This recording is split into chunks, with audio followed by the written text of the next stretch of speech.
This is Movies on TV Podcast Industries. We're talking about The Eternals, the 26th movie in the Marvel Cinematic Universe. Eternals assemble.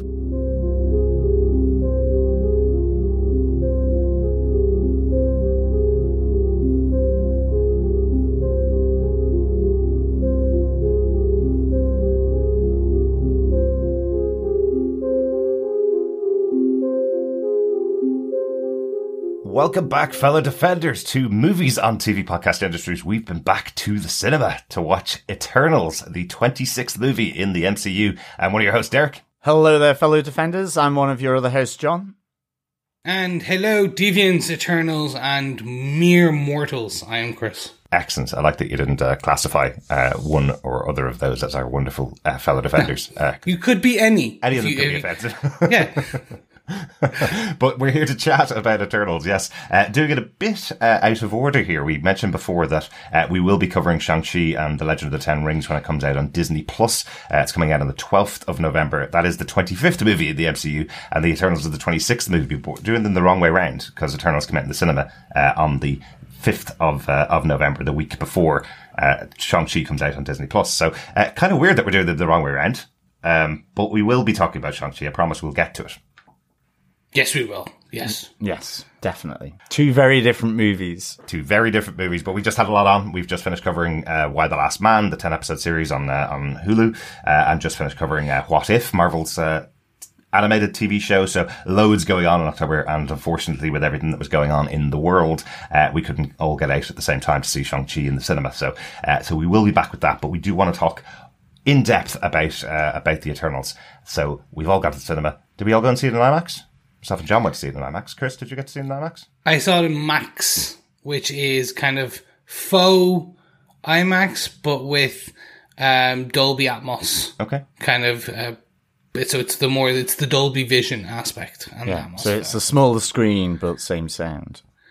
Better sound. Yeah. Because but it's a slightly smaller screen. Yeah. Oh my goodness, you missed that crucial bit in the corner. Probably. I think it's that slight. It's like, what was that up there in the upper right corner? No, it doesn't matter. Bye. Like the IMAX screen is so big, and we were kind of at that point in the rows where it was like, are we too close? Where it's kind of like playing tennis during the full thing because you've got to move your head around to see all parts of the screen. Yeah, it was a little just on the border of being able to take the whole screen in one field of view. Well, the movie opens with a picture of the sun on the right-hand side of the screen. It takes up the entirety of the right-hand side of the screen. And we were sitting on the right-hand side of the cinema itself, looking at the sun, and then suddenly you kind of go, "Oh, sugar! There's something going on the left-hand side. There's a ship arriving from the left-hand side." So you kind of have to move your head to watch it. I love that though. I actually got a suntan as well. Yes, it's so real. Well, thank you so much for joining us, fellow defenders. If you haven't subscribed to the podcast, you could subscribe to it by going to tvpodcastindustries.com or anywhere that you subscribe to podcasts. You could just search TV Podcast Industries and find the podcast and keep up with all the stuff that we're covering. If you want to send any feedback to us about any of the movies or TV shows that we cover, you can email us to feedback@tvpodcastindustries.com, or you can join us over in our Facebook group at facebook.com/groups/TV Podcast Industries, where we have loads of spoiler posts for all the things we're discussing as well. So you can discuss with us and chat about all the spoilery thoughts you may have on the movies and TV shows we cover. I think that's it. Ready to go into our discussion about Eternals, yeah? Nope. It's much like the film. Let's wait aeons to get to the main story. Chris may be sharing his thoughts about Eternals. Oh my goodness, spoilers. But I think we will be getting into our spoiler-filled discussion. Yes. Derek, what are some of the production details? Well, the movie is directed by Chloe Zhao, director of Oscar-winning movie Nomadland. She is also one of the writers on the screenplay. She wrote it alongside Patrick Burleigh. And the screen story was written by Chloe Zhao, Kaz, and Ryan Firpo. The cast for this movie is massive, including Angelina Jolie as Thena, Kit Harington as Black Knight, Richard Madden as Icarus, Gemma Chan as Cersei, Selma Hayek as Ajak, Don Lee as Gilgamesh, Kumail Nanjiani as Kingo, Barry Keoghan as Droog, Liam McHugh as Sprite, Brian Tyree Henry as Phastos, and Lauren Ridloff as Makari. John, do you want to tell us what everybody in this team gave us with your synopsis for Eternals? Sure. In 5000 BC, a group of eternal warriors, Ajak, Icarus, Cersei, Sprite, Thena, Druig, Gilgamesh, Kingo, Makari, and Phastos were sent to Earth by the celestial being Arishem. Their mission is to protect humans from violent deviants, but not to interfere with human progress. Over millennia, they fight this battle and eventually establish a stronghold where they live together in Babylon. Two of the Eternals, Icarus and Circe, fall in love and marry. By 1521, at Tenochtitlan, the capital of the Aztec Empire, the Eternals finally defeated the last deviant on Earth. In the aftermath of this victory, Thena is afflicted with Madweri, a disease that releases the memories of all her previous lives. She cannot control her power and attacks the Eternals. Gilgamesh calms Thena and agrees to watch over her instead of wiping her mind. With their mission seemingly complete, their leader, Ajak, releases the rest from their obligations to go out into the world and live lives until Arishem calls upon them. But Druig, who has the power of mind control, is angry that he's not allowed to use these powers to prevent conflict between humans and separates from all the rest. In present-day London, Circe, an eternal teenager sprite, are attacked by a new, more powerful deviant. With the help of Icarus, they drive away the monster and set out to find their leader, Ajak, who has been murdered by the deviant. As Circe stays by Ajak's side, a golden orb passes from Ajak to her, as she is chosen as the new leader of the Eternals. She contacts Arishem, where Circe learns the truth. They were to encourage life on Earth until there was enough to awaken a new celestial, Tiamat. The return of all humans after Thanos' snap has tipped the balance, and Circe needs to reunite the Eternals before the planet they love is destroyed. And that, fellow defenders, is my trip down memory lane of 7,000 years. Woohoo! And I think that's probably only the first 40 minutes of the movie. Exactly, well. yeah. So lots going on in here, lots of brand new characters, lots of brand new words being introduced within this world, and one of the longest Marvel movies that we've seen in the last couple of years as well. Yep. I think Endgame is still the longest Marvel movie that's been released, but this is quite long. We've been getting our money's worth going to the cinema the last couple of months. We went to see Bond, which is 2 hours and 45 minutes. We went to see Dune, which is around the same length, and now we've got Eternals. So they're definitely giving you your money's worth when you go to the cinema, aren't they? Yeah, and then Spider-Man's is reportedly the same. The longest ever Spider-Man movie. That's right. Yeah. Yes, that's the rumour. Do you want to just quickly kick us off with a general idea of the perspective you're coming from? How do you think of the movie? What do you think of the movie, Chris? You kind of already intimated your thoughts about the movie, but just a quick line to sum up what you think of the movie to begin with before we get into our discussion. Quick sentence is good, not great, strange choices. Interested to see where it goes. How does that sound? Okay, John, how about yourself? I came out kind of enjoying the whole thing. I think this has got a lot to do. I think it's probably a unique Marvel movie in terms of what it needs to do and the subject that it's talking about, really. Mm-hmm. And I came out kind of feeling like I really liked that. I'm not saying it's my favorite Marvel, but it's something different. And I think because of that, it's probably going to sit across a various spectrum of thoughts by most people that are invested in the Marvel universe. Mm-hmm. And so it's, overall, I thought it was pretty good. Derek, what about yourself?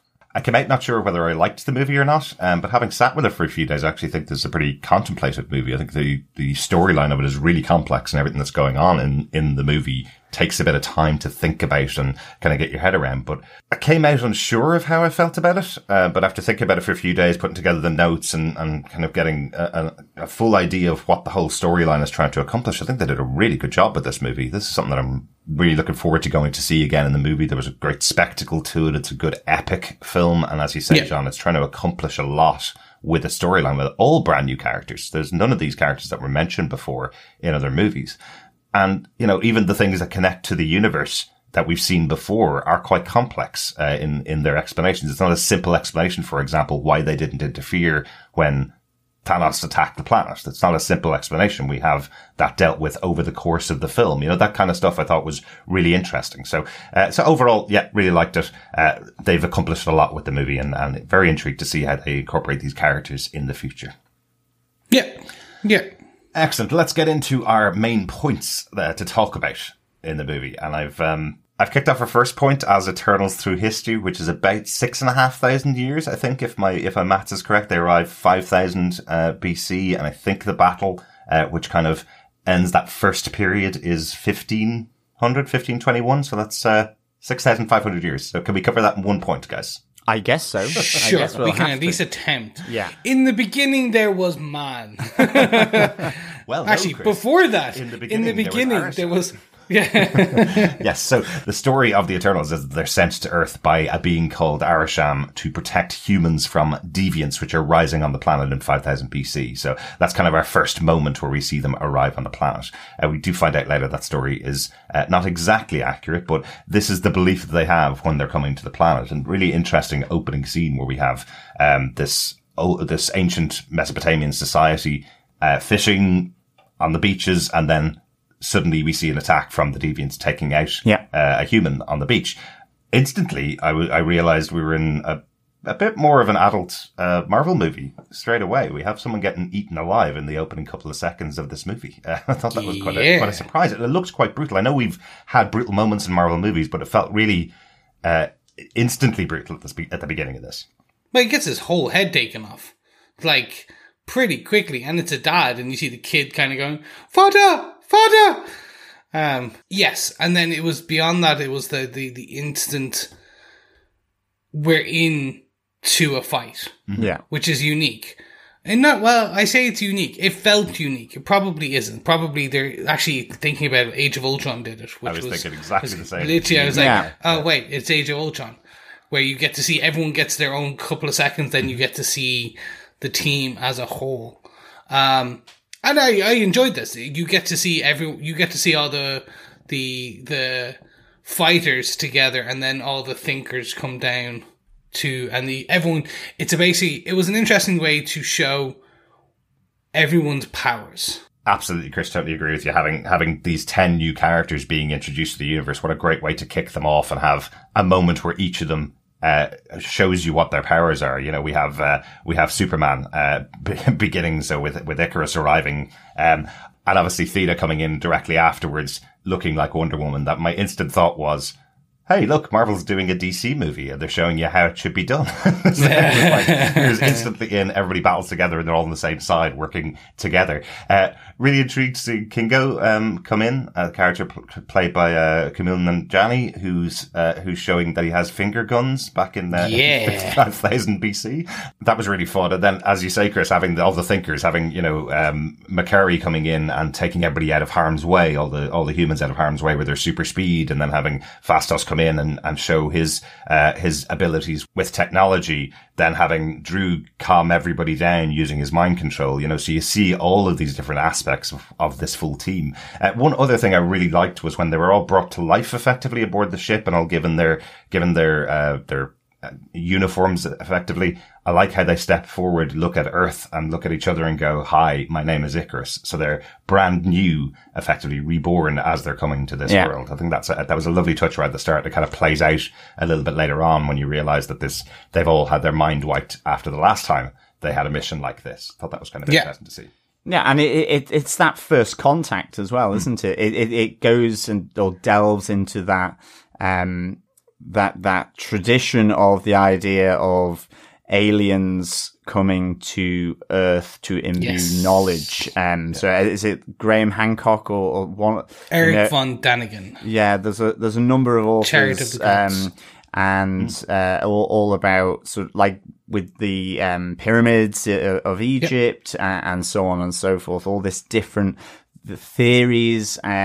So that was kind of interesting because, I mean, ultimately that is this is very much, I guess, to some degree, this is almost the creation element within the Marvel universe to some degree.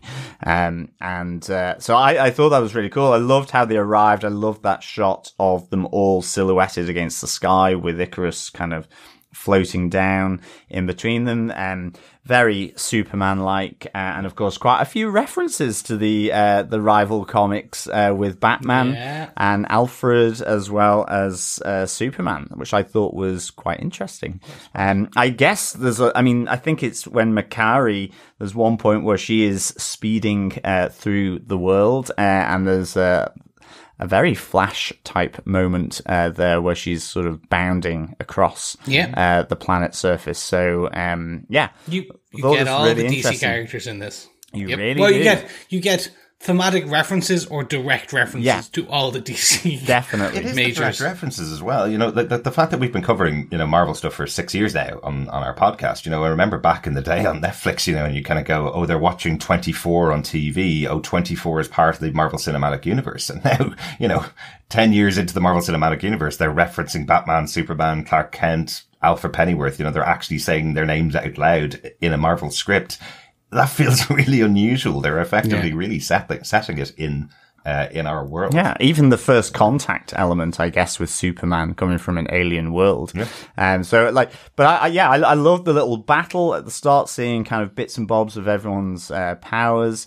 And ultimately this arrival on the coastline in the Middle East, Mesopotamia, that notion, as it's known as the breadbasket of the world in terms of and the cradle of life, where all these innovations that kick-started, I guess, human technological evolution sort of stem from. Even just that moment with in Babylon and the Hanging Gardens, where it's almost like I think Cersei is showing how to make bread with the grain. That idea of something like bread, and knowing that yeast can prove and leaven it and all this kind of stuff. So this was all really kind of right in my wheelhouse. Absolutely. John's obsession with Great British Bake Off coming back for the second podcast in a week. I think I saw a cameo from Paul Hollywood and Mary Berry there. I don't think Prue was there, though. I think, there was an old lady there. Must have been Mary Berry. Must have been Mary Berry. I love it. But yes, speaking of technology, I love that moment where it kind of comes back to Phastos, who is the technological genius, who's kind of going, well, we could give them this here. It's like a steam engine for them to do their farm work. And they're going, oh no, hang on a second, a bit too much too soon. Yeah. So he turns it back into a standard plow. I've got a plow. Yeah. There you go. A bit of wood with a sharp edge. Yeah. But I love all these character moments. This is really early on. We're just going through that first initial setup, and everybody seems to have interesting character moments, which will play off in various ways throughout the movie. But I do like that they all have moments. It doesn't feel like there's a central character that we're following to begin with. Even with having someone as famous as Salma Hayek playing the role of Ajax as the leader of the team, you would expect her to be much more central. But everybody seems to be given their moment in this opening half hour of the film. Yes, everyone's given their moment. I think the main character is Gemma Chan's Cersei. I think that is... Yeah. I think she is the focal. She is the movie and the audience's center point. Yes. She is going to be, I believe, much like she was the Avenger in the comic books, and she was a lot of the comic book readers' introduction to what the Eternals are and who they are, etc. I believe that's what she will be going forward. Interesting. Yeah, she's definitely the audience's point of reference here. Yes. But I think this is the most ensemble movie that we've gotten, in the sense that, yes, it does focus on her, but it's kind of like the Avengers before they all got their individual, they didn't get their individual movies beforehand, ultimately. Yes. This is them assembling on the spaceship and off doing their collective thing. And the crazy thing about it, though, is that it's not a specific thing that's happening. This is like an epic across time, at least 7,000 years of human history, and their own interactions, and a bit like before, also having to address, why they didn't prevent Thanos and all that. So, like, I think this movie has a lot to do, and I actually think it succeeds in it, really. It's introducing a whole new side of the Marvel Universe with the Celestials, the Eternals, that I guess took, if you think of Guardians of the Galaxy or the space side of Marvel, with Thanos being introduced in Avengers in the end credits, there's a lot of movies there leading up to Endgame and the Infinity Gauntlet, sort of those last two big movies in the Marvel. This is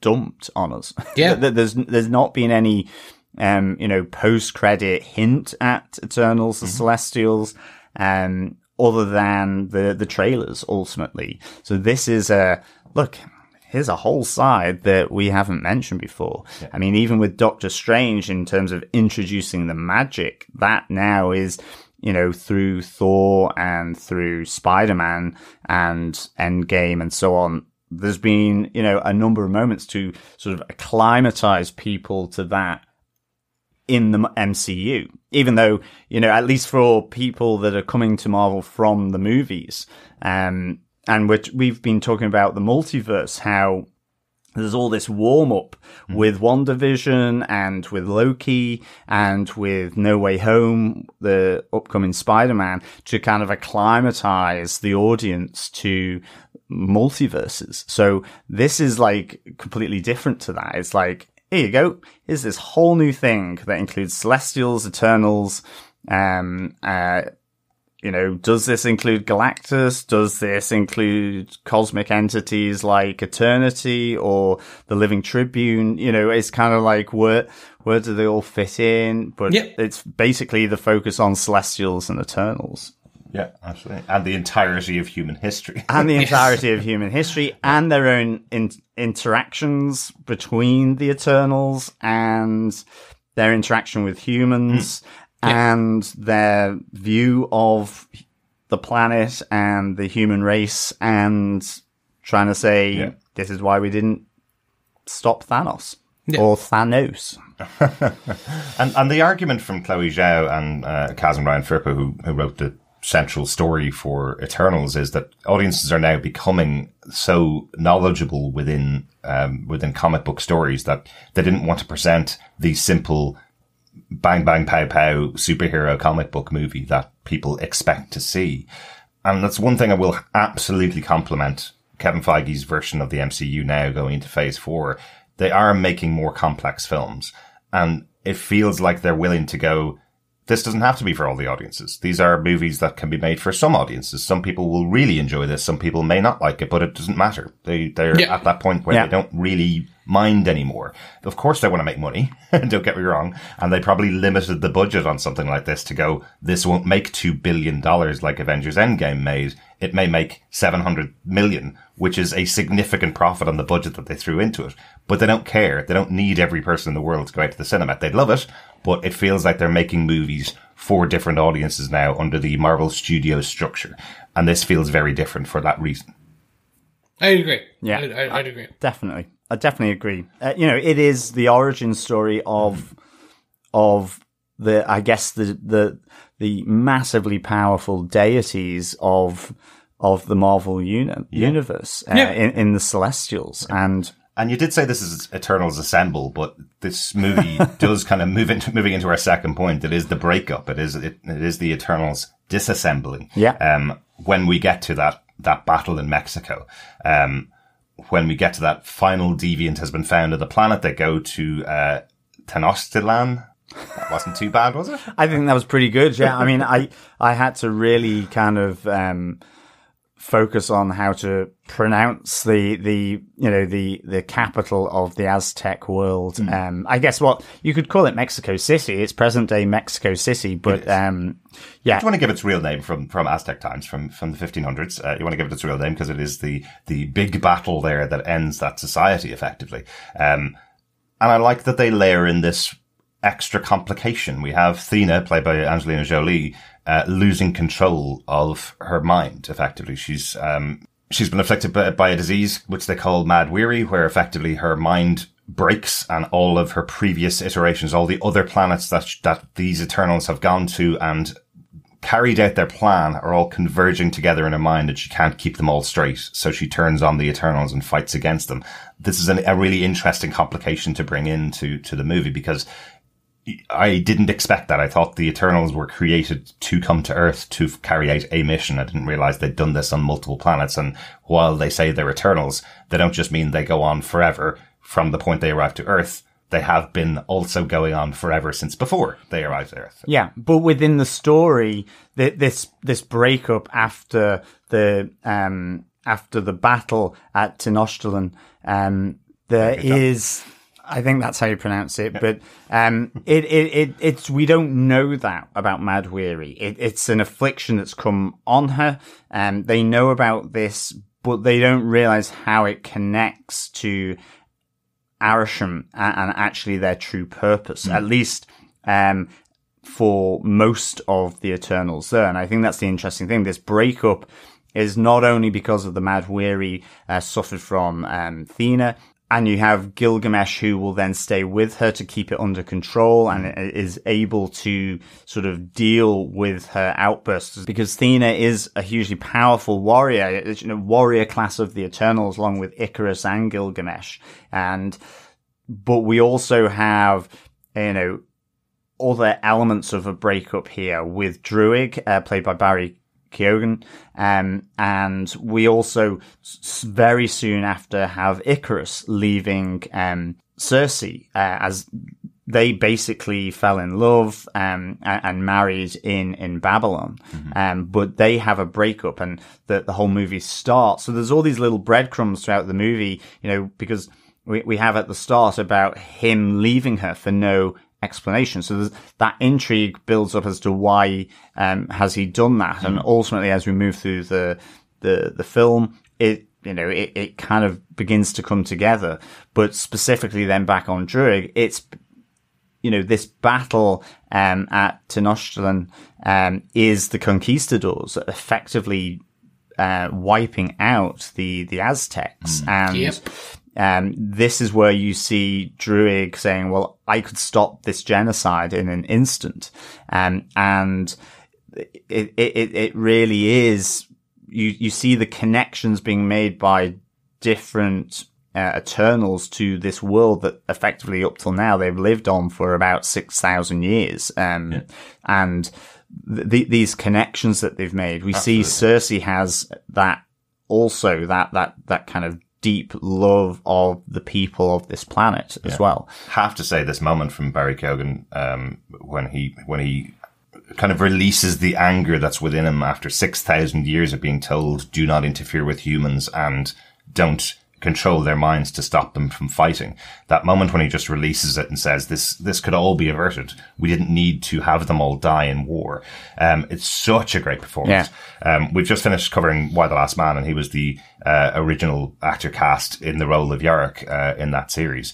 I can't see him in that role now after seeing him as Druig. He's a fantastic actor, but I just couldn't see him doing Yarick. The way that Ben Schneitzer did on that show. I think Ben Schneitzer the perfect Yarick. I think Barry Keoghan plays this character of Druig really well. It's so different from the stuff I've seen him in before. But that moment of emotion that's coming out of him, where, as you say, all of the Eternals have made those connections with humans across the time they're on the planet, but his deep sorrow, effectively, that he couldn't prevent all of these deaths, couldn't help all of the humans just to move along and get along effectively. When he has the powers to be able to do it. Yeah. I think it comes across really, really well. Loved it. I really enjoyed this because you get to see the emotion so much across all of their faces. As Ajax is like, all right, go. You see Gilgamesh, I'll stay with Thena and I'll look after her throughout the ages. Finding out that Druig kept the Aztecs going for 20 generations, and he's maintained and looked after that. All the people he took with him for 20 generations has led to that camp, and has stayed in the Amazon in that camp with him. So it's amazing to see that. That because you think he is the big bad to That's a degree. what I was going to say. It's one of those ones in comic books. Druig is very much he's got the black goatee, looks like the bad guy from the minute you see him. And the power to manipulate minds in itself is generally treated as a negative power so much. And I think even before we went into the cinema, we saw the poster with all of the Eternals up on the poster, and John was going, well, there's Barry Keoghan in his first villain role. So I love that it's not a villainous position that he's taking. He's just going against the mission of the Eternals, and totally understandable why. Of course, if they're going to be on the planet surrounded by these people, they're going to fall in love with them and want to take care of them and want to protect them, and don't understand why you're in a battle and you can save them from deviants, but you can't stop them from fighting with each other, you know? Yeah, and it's almost not about good and evil. It's about the perception of whether you're being perceived as being righteous or unrighteous here. But ultimately, I think what it comes down to, because, like we discussed, just before the podcast, it's that notion that actually it's almost like a religion. It's the faith that the Eternals have in Arisham's plan.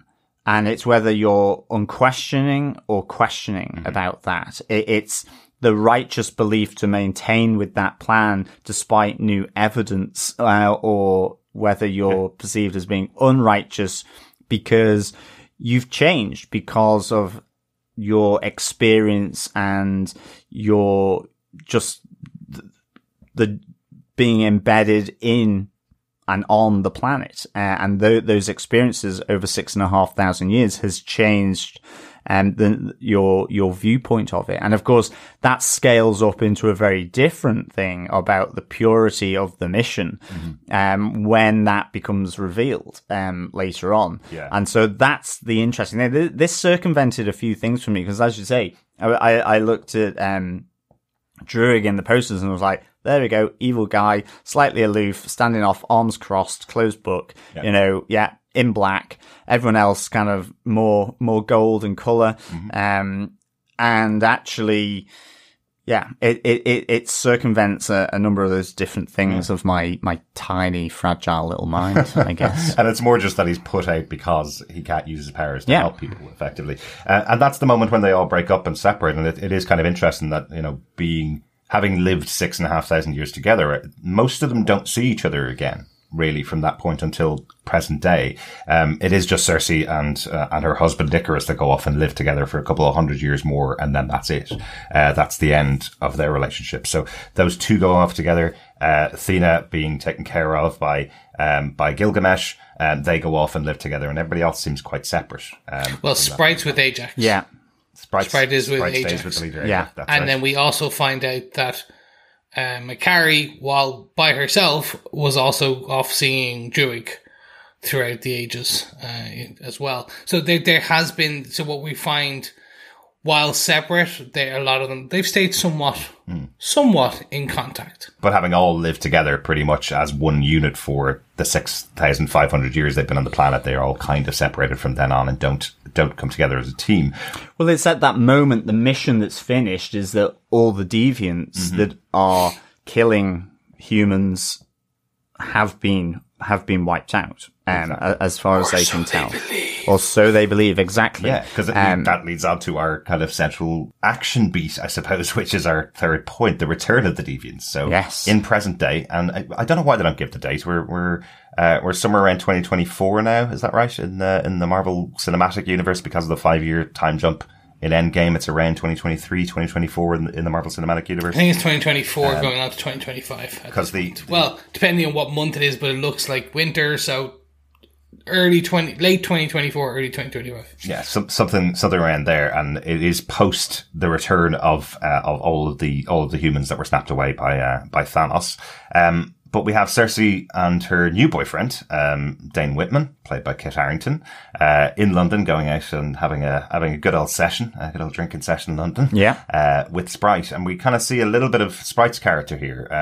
Sprite being a teenager since she arrived on the planet, or a very young teenager, actually, since she arrived on the planet, that has now spent 7,000 years in a teenage body, unable to get into relationships like Cersei has. And you can see the jealousy of Sprite. You can see her right at the start. Her introduction is that she is putting on a glamour that she's older than she is, and then takes off the glamour to leave the bar effectively.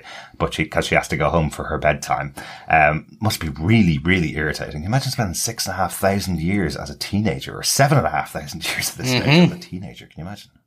Yeah, well, it's physical, and I guess that's the thing, is that for everyone, all the humans looking on, she is that teenager, but she is hugely sort of grown up like she's the storyteller, I kind of, in that sense, can do the glamour and that kind of element to it. Absolutely. To see the little nods, you mentioned about the storyteller, a couple of little nods to Sprite and what she's done over history, things like, effectively, I think they kind of say that Athena is what gave the world the Amazons and the idea of the Amazon race, and Wonder Woman, effectively. They kind of mention that Icarus, the story of Icarus that's in mythology, is from a story that Sprite told at that time.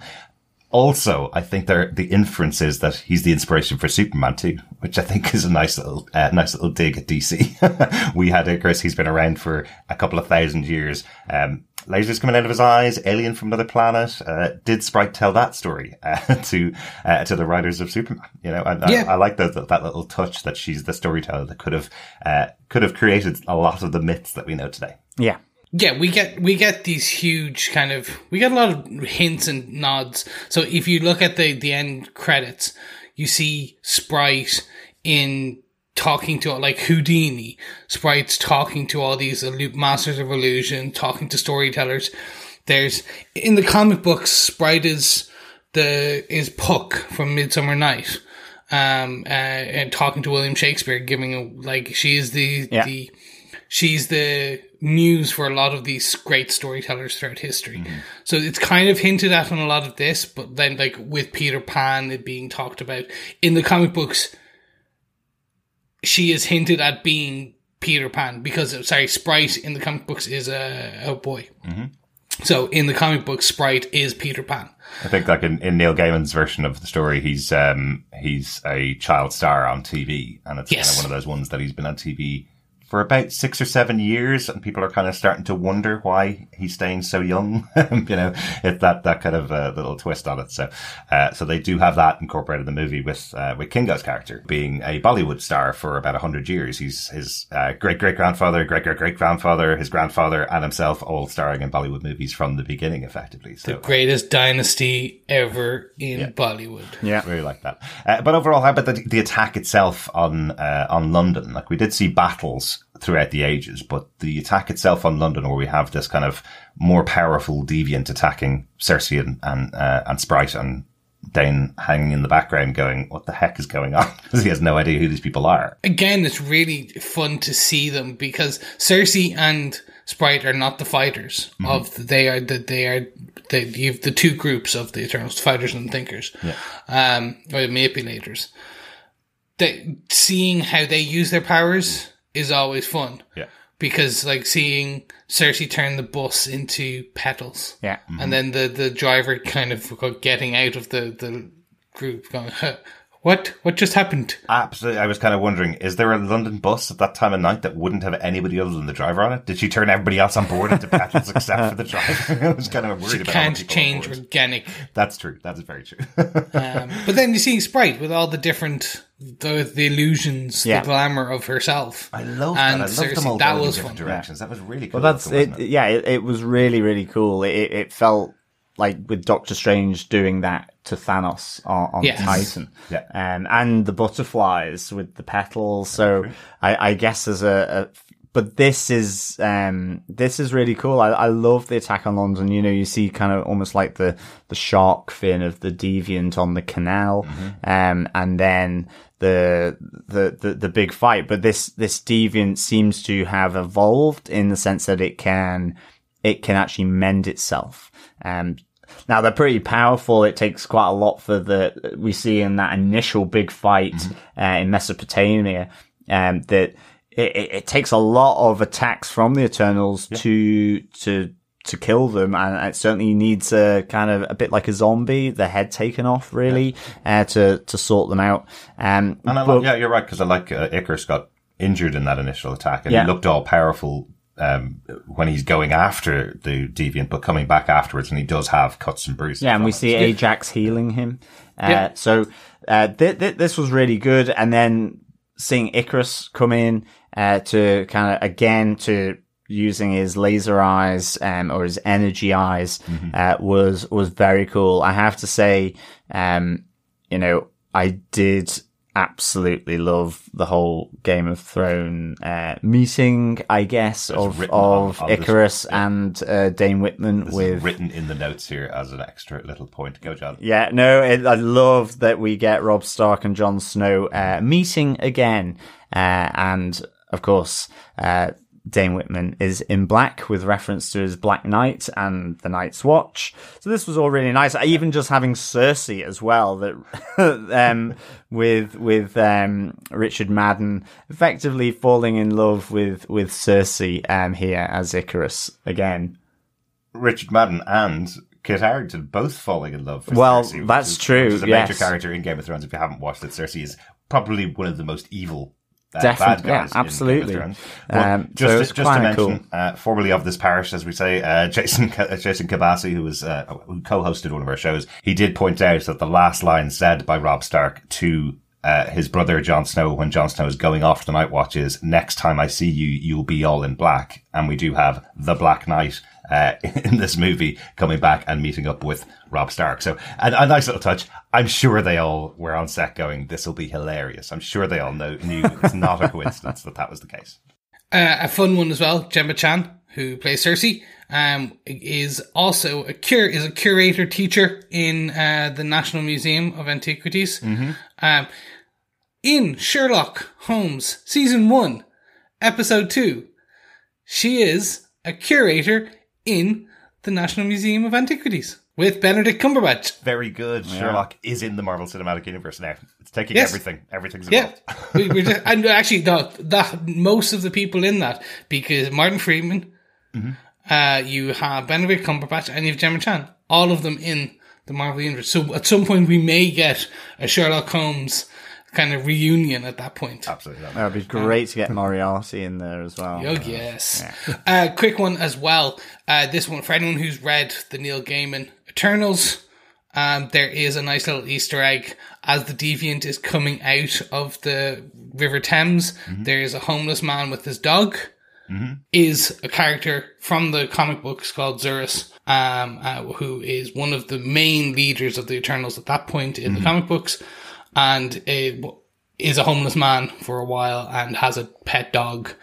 And essentially, this is literally it's the same thing. Old homeless man in London with a dog, and you see the Deviant. So nice little kind of nod. And so then he's like Ajax here, that he's the person that can communicate with the Celestial, with Arishem in this case. Because it's just Ajax is the only one that can talk to Celestials. Which I have to say was done really cool as well. I loved her going to Arishem. I thought that was pretty cool. Absolutely, yeah. They kind of, the people who can communicate with Celestials kind of change depending on comic books. It's not just one it's not person, fixed, but one Celestial kind of pairs with one of the Eternals that they can speak to, or will only speak to one Eternal. Yeah, and that's the golden orb, effectively, that passes to Cersei, at least in the movie. In the movie, yes, yeah. It is just that Ajax is the leader. She's the one that talks to the Celestial, and then that orb passes between her. It's like the mobile phone, I guess, of Eternals and Celestials. Basically, but it's more like the can on the end of a rope, because only that particular can can connect to the Celestial. But that's effectively what happens after this attack in London. They go to find out that Ajax has been murdered, which I was really shocked by, given that we'd seen the trailer and seen loads of Salma Hayek in present day. Yeah. And I was going, okay, she's dead. How the heck do we get all the rest of those scenes where she explains what's going on to Icarus and that kind of stuff? So I like that she comes back later on, of course, in the movie, but it was a real surprise to see her dead. I just kept going, why don't they pick up her body and bring it inside? Was my instant moment where they were all looking at the dead body of Ajax on the ground, and then they're sitting inside. We see Sprite having a memory of Ajax where she's kind of playing up the last moment they were together, which again maybe think, oh, she's alive. Of course, this is just, there's no way an Eternal can be killed effectively. But that's how the Deviants are getting more power. They're killing Eternals now and taking their powers from them. So we see that main, Deviant that we saw in London. We see that Deviant a couple of times more. That's Crow, who has now become a more powerful Deviant and is eventually going to start looking more, human-like, I suppose, by the end of the movie as he takes more and more powers. And it's where we then see this orb move into Cersei as well, as she is kind of made leader. It's almost it's intimated that Ajak has chosen her to replace her if she ever dies at some point, because and as it plays out, because of her affinity and her empathy with the human race, and that a lot of people thought that it would have been Ikaris as her right hand man, effectively. So this is the one I'm not sure whether I fully understand. So Ajak has been the leader of the Eternals, and she is aware of the plan. Yes. So she knows exactly what's going to happen, that they're all there to get the human race up to a certain level, and that when it gets up to that level, a new celestial will rise, killing the entire planet. Yes. She tells Ikaris this, and Ikaris kind of loses it a bit, but runs away because he'll end up telling people, and he doesn't want to lie to them, so he goes off by himself and runs away from Cersei. And he specifically he leaves Cersei, and that's the reason, is because he knows how much she cares for the human race, and he now knows the plan, the long-term plan, because it is to that point where they leave from and they separate. And it's they'll wait for Arishem to contact there's that period of 500 years or so where it's like, well, what are we doing, in a sense, from the Celestials, and only Ajax and I guess soon after that Ikaris know that they're waiting for the population size to be of a certain level where they're used effectively as an energy source to create a new celestial in the form of Tiamat. Well, to raise the new celestial. To raise it, yeah. So that's my question. Why, then, is it Cersei that's chosen as the leader? Because Cersei will protect the planet from the rise of the new celestial, because she has so much love for the planet.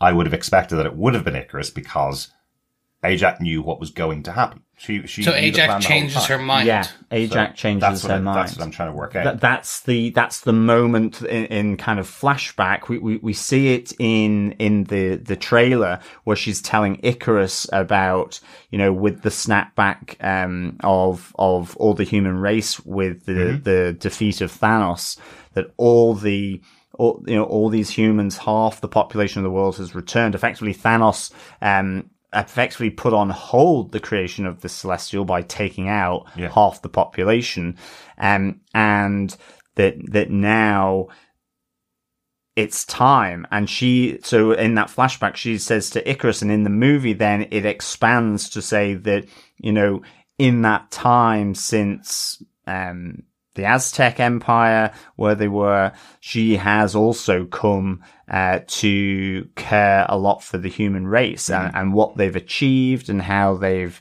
progressed and so on. And this is where then, again, another little sort of pull of the rug for me, that we see Ikaris betraying her on the basis that he's still got the purity of the mission and the righteousness of this mission. Yeah. So as to Chris says, she ultimately has second thoughts, I guess, and ultimately decides that she doesn't want to see this mission fulfilled either. Yeah. So this is where the complexity always comes in, with flashbacks and things being revealed out of order, I suppose, for me. This is where it came in the movie. So she revealed it to Ikaris somewhere around 1700 or 1800, a couple of hundred years after the whole team split. She revealed to Ikaris the plan. That's when he left Cersei, or very soon after that. He left Cersei because he couldn't lie to her. Yeah. And then Ajak calls Ikaris back to her about 8 days before the attack on London to say the world has been returned to a point now that it is ready for the arrival of the Celestial, but we need to stop it. And Icarus tells her, actually, there are deviants already available, and pushes her over and kills her effectively. Yeah. So because he wants to follow the mission, she wants to get all the Eternals back together to protect the Earth now, because she's now on the side of protecting Earth against everything. Right. Yes. Yeah. Cersei ultimately then takes on the revised mission for the Eternals that Ajak was planning on doing by then, after she's learnt the truth from Arishem that effectively this planet will be destroyed with the birth of a new Celestial. And so that leads to then the reuniting of the Eternals. Absolutely. We haven't really talked about the visuals of the movie, but I have to say those moments with Arishem and with an Eternal, whichever one it is that speaks to him on Earth, going and seeing this celestial being out in the universe, that they're directly taken from Jack Kirby's run from the 70s. They really do feel that epic, really unusual outside of anything that we've seen before. It doesn't feel like something that could just sit directly into a Guardians of the Galaxy movie. There's a real style to those scenes, and they do look absolutely fabulous. It's beautiful. I must say, I think the visual look of the movie, the design, and it is gorgeous. And I think even just the, that close up of the Celestials, but even at the end where Arishem sort of, peers over the planet Earth, it felt very Death Star-y from Rogue One, where you see the Death Star appearing through the haze of the atmosphere. So you get that, it's slightly kind of foggy look to it, I guess, but it was just really very, very cool. I thought that was really nicely done. Yeah, absolutely. Kind of said that this is the halfway point of the movie, and we have obviously talked a lot about the history of the Eternals. Let's talk about the reuniting of the Eternals, because there are lots of stories of what's been going on with each of the teams since they broke up, I suppose. Already mentioned, really, Kingo has been starring in Bollywood movies. He now has his valet or filmographer Karun, who has been with him for 50 years. I really like this character of Karum. I think he's quite fun, having him trying to film everything that's going on to make this documentary that Kingo wants to make. Yeah.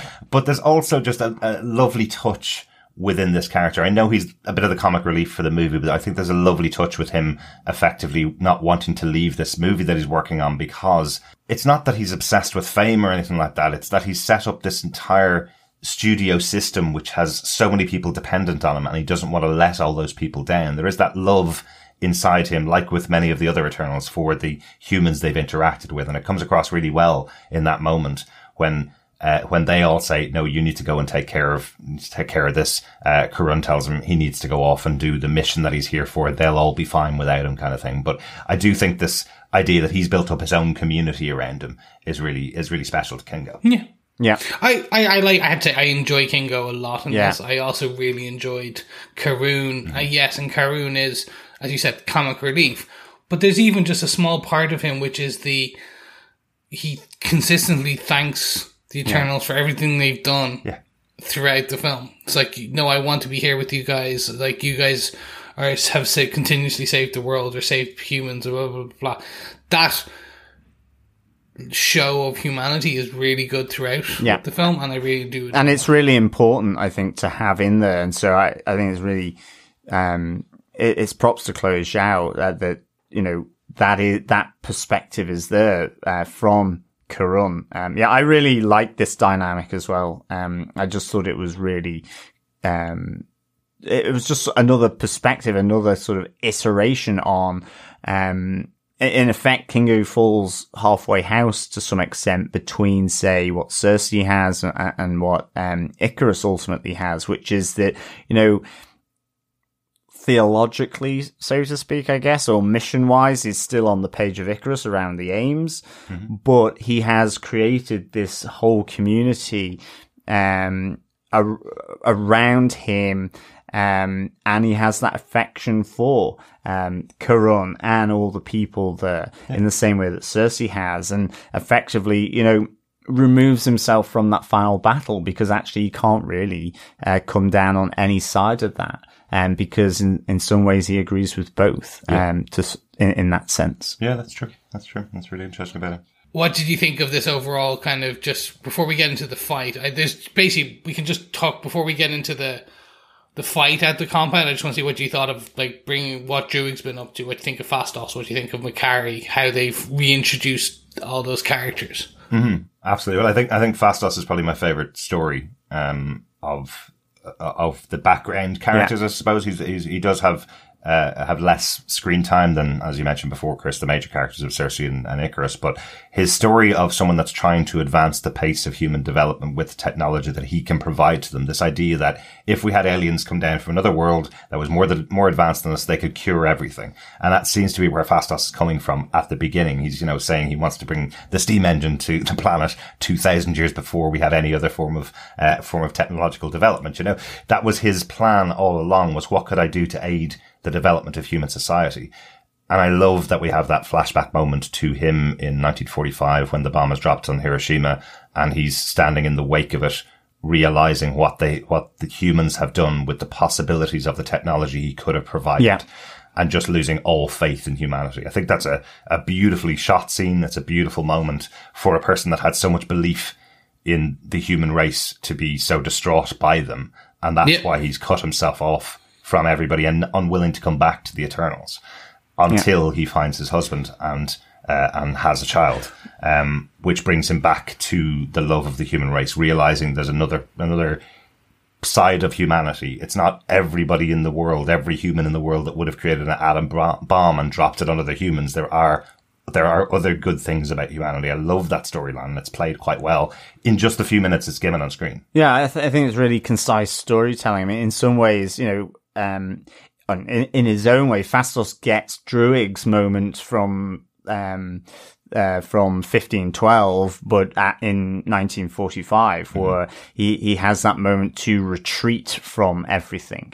And he does that on the basis of, him bringing technology to the humans to make them progress, in positive ways. And it's taken for the development of weaponry, and in this sense, real mass, weaponry with capabilities to wipe out entire cities.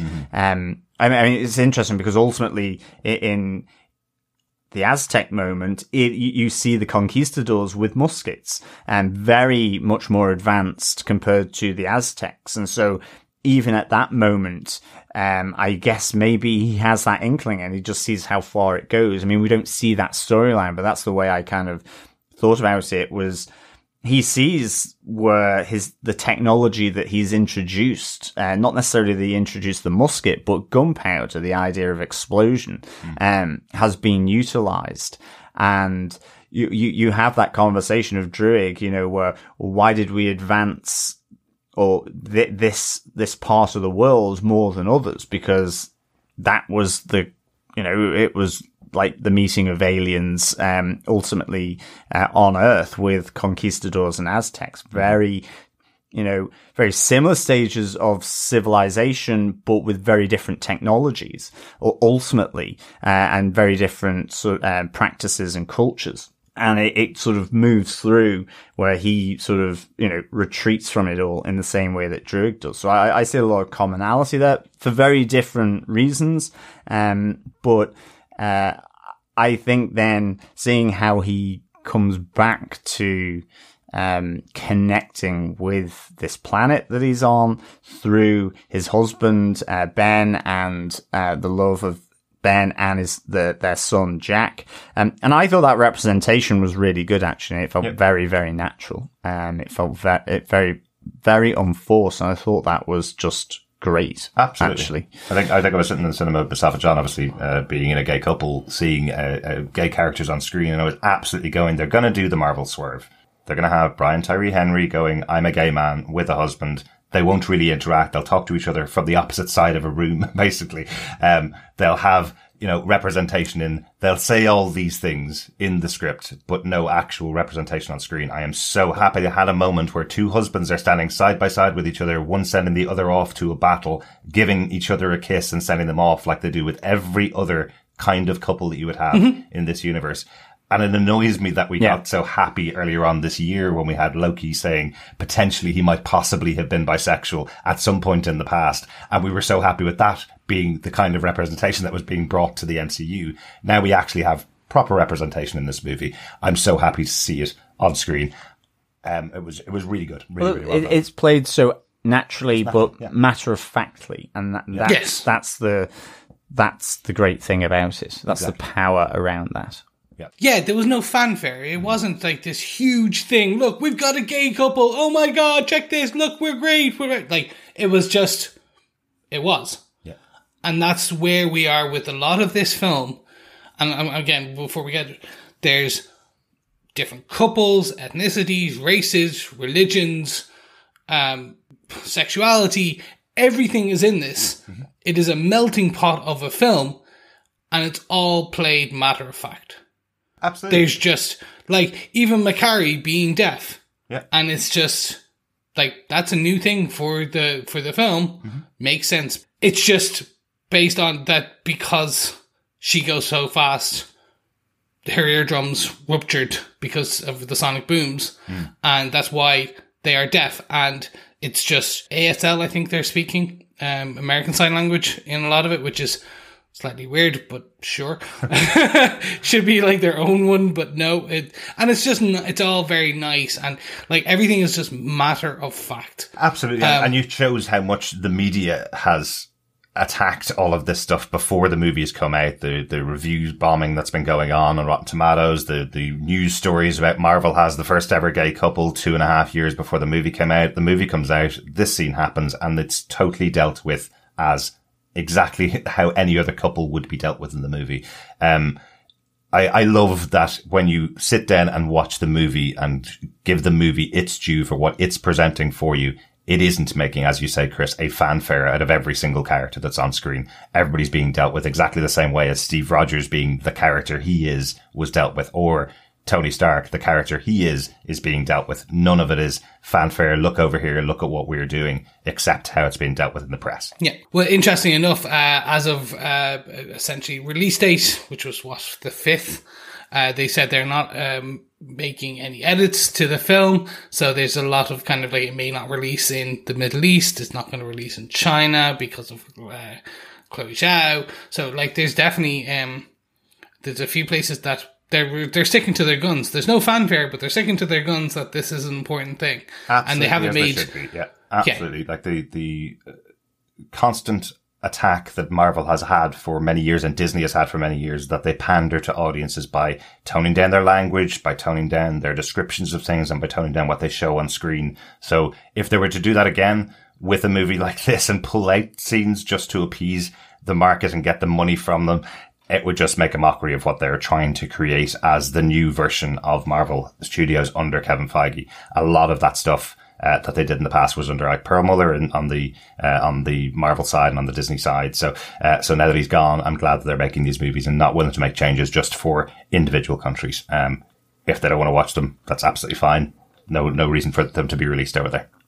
Yeah.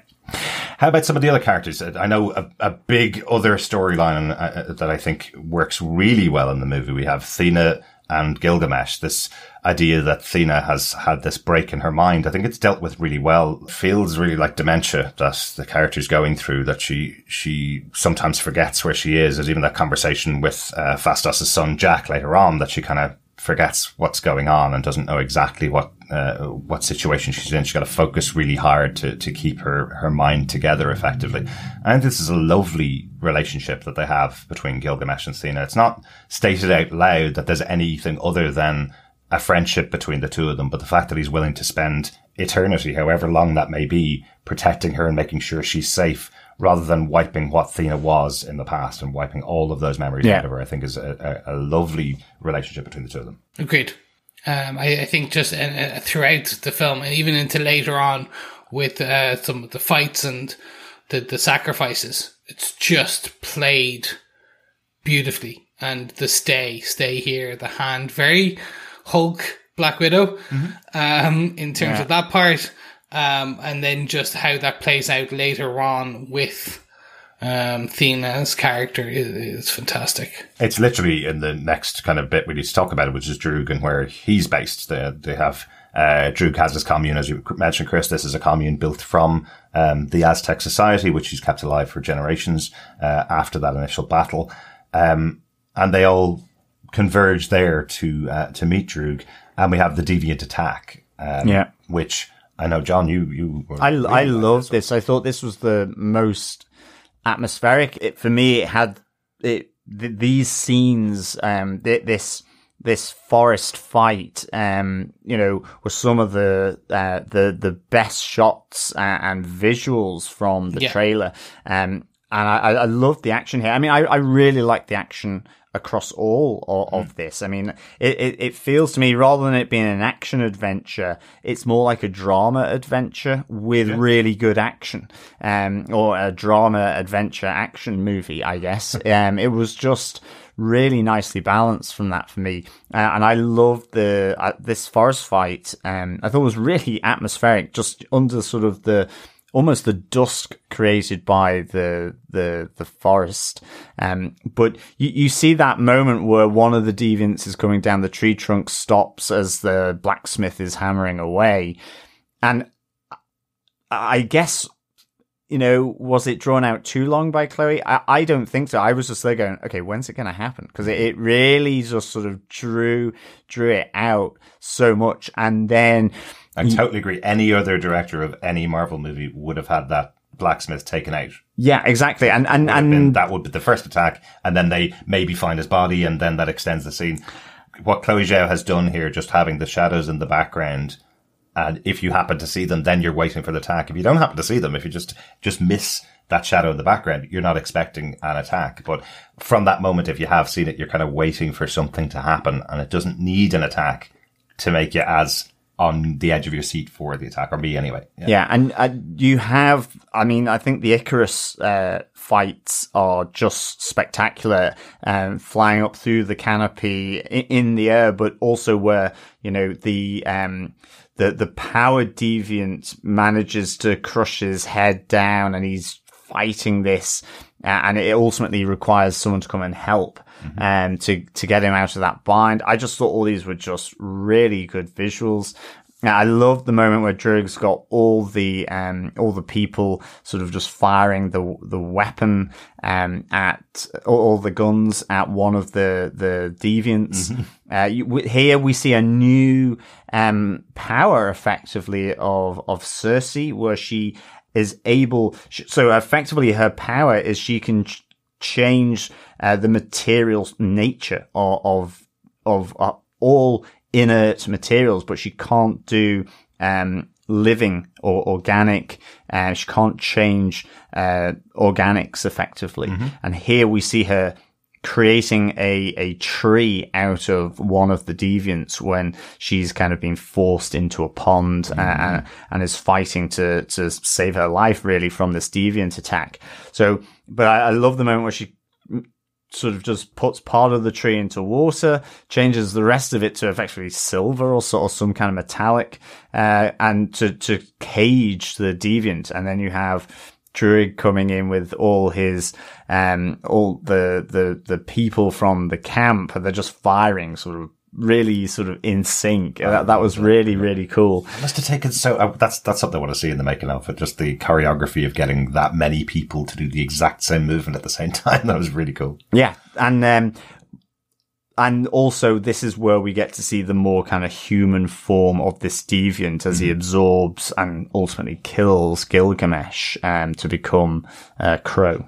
Yeah. Gilgamesh sacrificing himself to save, well, the rest of the Eternals, but mostly Thena, so that she can't go. I think it's again, puts that cap on the arc, as you mentioned, Chris. It's that kind of ending of the arc that he's been protecting her for this many centuries and is willing to give up his life to save her, but unfortunately makes the deviant even more powerful by giving him his powers. Yeah. And for me, I'm right there with you guys. This, for me, was one of the better fight scenes. It was, you got to see, again, everyone's used to their powers. It was capped with an emotional ending. When you have Thena and you're constantly told of how much of a warrior she is, a fierce warrior, and essentially she is hamstrung. So they Yeah. basically, as the Eternals as a team, are basically slightly, they have their Achilles heels that Athena can turn, and she does turn multiple times, and they're fighting her while trying to calm her down and then fighting the Deviants. So it's a fun thing to watch and see. And then it's just this emotional arc. Now, it's the up that Druig joins them and releases the people. Mm-hmm. And then the down that Gilgamesh is dead. And Yeah. Athena is still... And there's like, what do we do next? Let's go get Phastos. Let's move forward. Let's figure it all out. The ending there where they then all come back together to go to get Domo, their ship, is just... For me, was beautiful because they go to the site of the Hanging Gardens of Babylon, and it's always been there, and it's just under. And as the Domo rises, you see the city of Babylon underneath it. Yeah, that was and cool. I was like, that's nice, well done. Yeah. This has been like encased under. And then you get to see Makari again, and she's been living there for the whole time by herself, just speed reading away. It's really interesting. It's like as if she didn't get the message. From Ajax says, go out, make lives for yourself in the world, and then come back and tell me what you've learnt, basically, whenever the next message comes in. And it's like Makari's kind of going, yeah, but we've accomplished our mission now, it's time to go home, and just goes and sits on this ship getting as much information as she possibly can about the world. So she's learned through reading and learned through artworks and learned through various artifacts that she's gathered together, because she can go in and out, I suppose, of the ship. But it seems like she's just been sitting there learning for 2,000 years, effectively. And searching for the Emerald Tablet. What is the Emerald Tablet? We will find out in a future movie when the Eternals return, Chris. Oh my god. I know, I hope so. I hope so. I hope this is not a thread that just drops, because I was like, you've mentioned it twice now, and it's found, and this, like, we've seen it. I'm like, I literally... I did a bit of quick. I'm like, there's a lot of Emerald things in the Marvel comic universe, and there's a lot of tablets in the comic universe. So I'm like, it could be a mishmash of anything. It could be nothing. But they pointed out so many times. I'm like, oh god.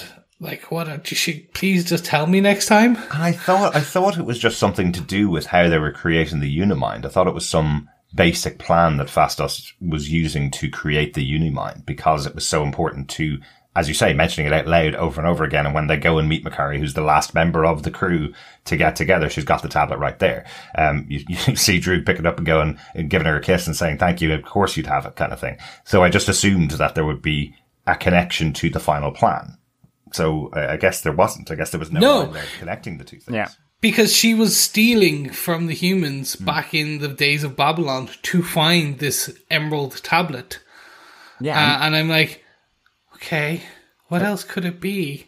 Like, it's going to be like, it's connected to like the Darkhold or the sorcery elements or something like that. Yeah. It is going to be like part of the new, like, Book of Chthon or the Darkhold. It's going to pop up in multiple places. It was even we see Excalibur, Arthur's sword, and I'm just wondering, will that connect in with the Black Knight's ebony blade as well? Yeah. Which would be really cool. I mean, it almost feels, the medieval elements of the Marvel universe also introduced here in that sense. So it's Sprite saying to Athena, "Is that the ebony blade?" And it's Excalibur. Yeah. And he goes, oh, Merlin was always a funny one. So Excalibur is one of the main weapons outside of the amulet for Captain Britain. Captain Britain was in both Excalibur the team, but also MI3, which is this secret kind of sorcery group led by Captain Britain, which had the Black Knight in it, but also Blade. Because... Yes. MI3, along with Black Knight, Blade, and Captain Britain, are this big sorcery ones and used to fight lots and lots of vampires. Yeah. I think Excalibur, Captain Britain, and a few others might turn up in Blade because... But no, we do have Captain Britain from What If. We have exactly. Captain Carter. So. And we also, as well, the current... the run of Doctor Strange and the Sorcerers Supreme... also had Merlin in as well. Oh, there you go. Ooh, nice. Yeah. So, did you ever think, when talking about Marvel on Marvel in movies, especially getting to effectively a space opera that is the Eternals, that would be talking about medieval times, talking about vampires, talking about people like Merlin and a Blade getting together in a team up? This universe can go anywhere, really, can't it? It really can. Yeah. And because the whole thing is they're pulling from multiple comic book runs, and they're twisting and turning and everything, it could go anywhere.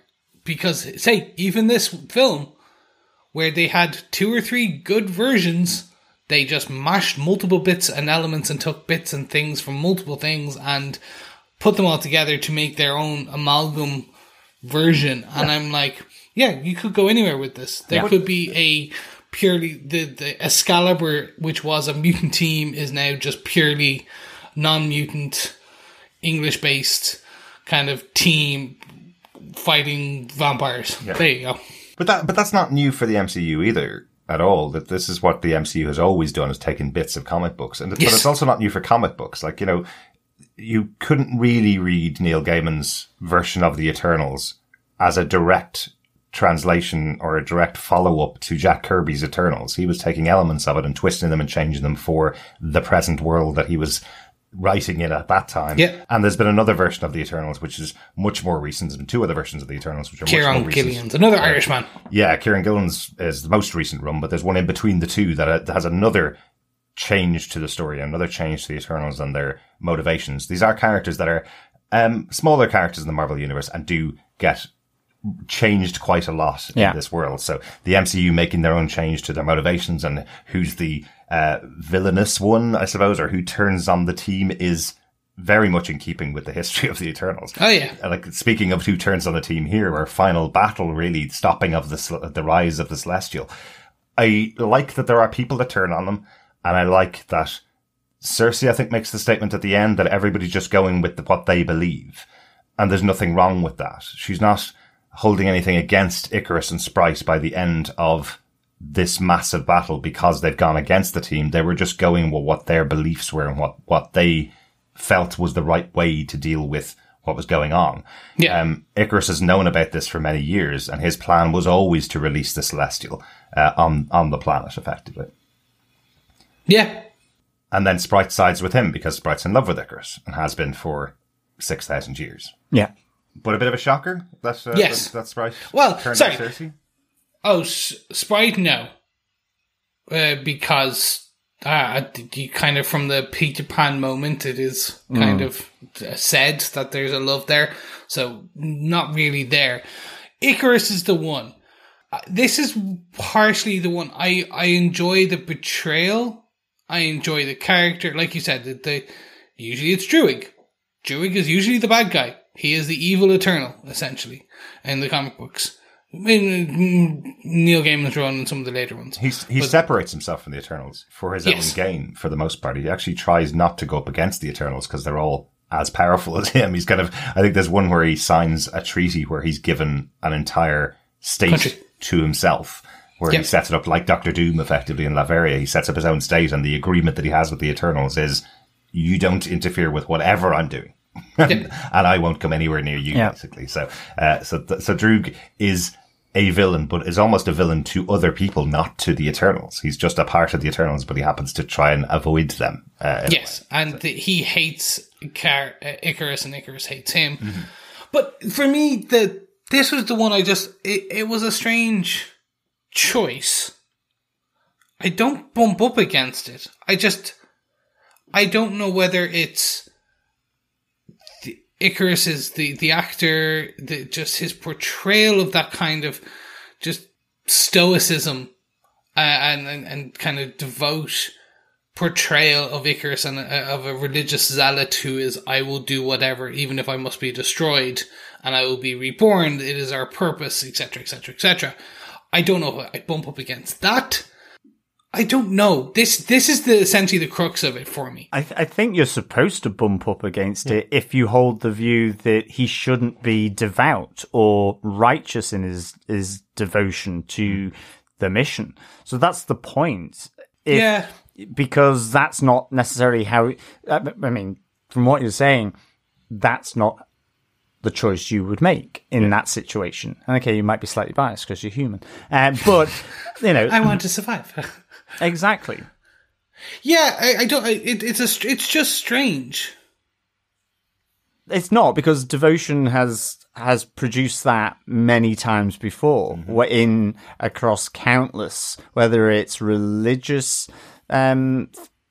concepts or whether it's non-religious concepts, or there has been that devotion to people that have actually made them go seemingly against logic, but it's in their own logic and their own rational framework that they do this. And I think that's what's simply happened with Ikaris. And actually he's made that choice a long time ago because he decided to separate from Cersei, who could have been the only one that would have or could have possibly changed his mind on that. And if they had stayed together over the course of that 600 odd years after the fall of the Aztec Empire. So I think that's the whole point. You're supposed to butt up against Ikaris if you're not aligned with what he's doing. But again, I think it's to the point of about, I guess, devotion to a cause and righteousness rather than whether it's good or evil. I mean, it can be that as well, depending on the type of righteousness. And I just think the modification of Ikaris is Kingo, where he says, I agree with him, look at the countless billions that we're preventing from coming into being through the creation of new galaxies, with the power being that will be created through the awakening and the creation of Tiamat. But at the same time, I don't want to fight my, brothers and sisters of the Eternals. And, he's kind of the moderate in that sense.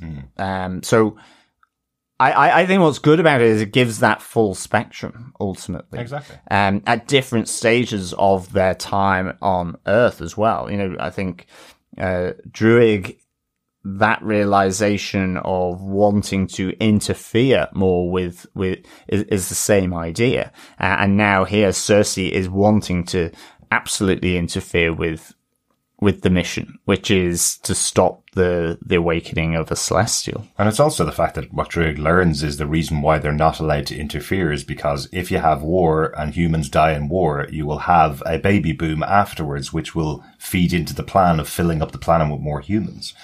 Whereas he's kind of going, but I could save them from dying. I could save them from battling each other and killing each other. Why can't I interfere? And they're going, oh, well, don't tell him the reason why he can't. It's just, they tell him it's about development of the human race, but actually it's about feeding the power that will raise the Celestial. So the true villain of the whole movie is the person that we see probably least but just hear about. It is Arishem, because he is a person that has a vocal connection to the Eternals on Earth and is telling them this is coming. Be prepared for the death of the entire planet and the Celestial to rise. Ikaris has that kind of disconnect from the world, probably because he separated himself so much. He realizes they've done this to various planets before. So what's another planet? He'll just sit there and wait until the moment presents itself. Arishem is their god. Arishem tells him to do it. He will become the right hand of their god Arishem and allow the Celestial to rise and the death of the planet. So it's not new for him. He's just gone, okay, well now I know what our mission is here. That is the mission that we've been sent here to accomplish effectively. But so the rest of them, other than Kingo's a little bit in between both sides, the rest of them are on the side of protecting the humans like they have done for 7,000 years. A really interesting idea. Again, it's not like the Avengers going up in a battle to punch things in the face to prevent the humans in the immediate vicinity of surviving. It's got that real complexity to it of an argument for and against. Ikaris's argument is simply, I've done this many times before. I've just had my wine wiped afterwards. So why does this particular planet matter more than the others did? Yeah. Which is a really interesting story for a Marvel movie to go down, isn't it? It's different. It's really different. I think that's the thing. And that's the challenge, I think, that is potentially there for the audience. And I I guess ultimately it comes down to your sensibilities in some respect. But I think it's a really quite successful actually in how it does it.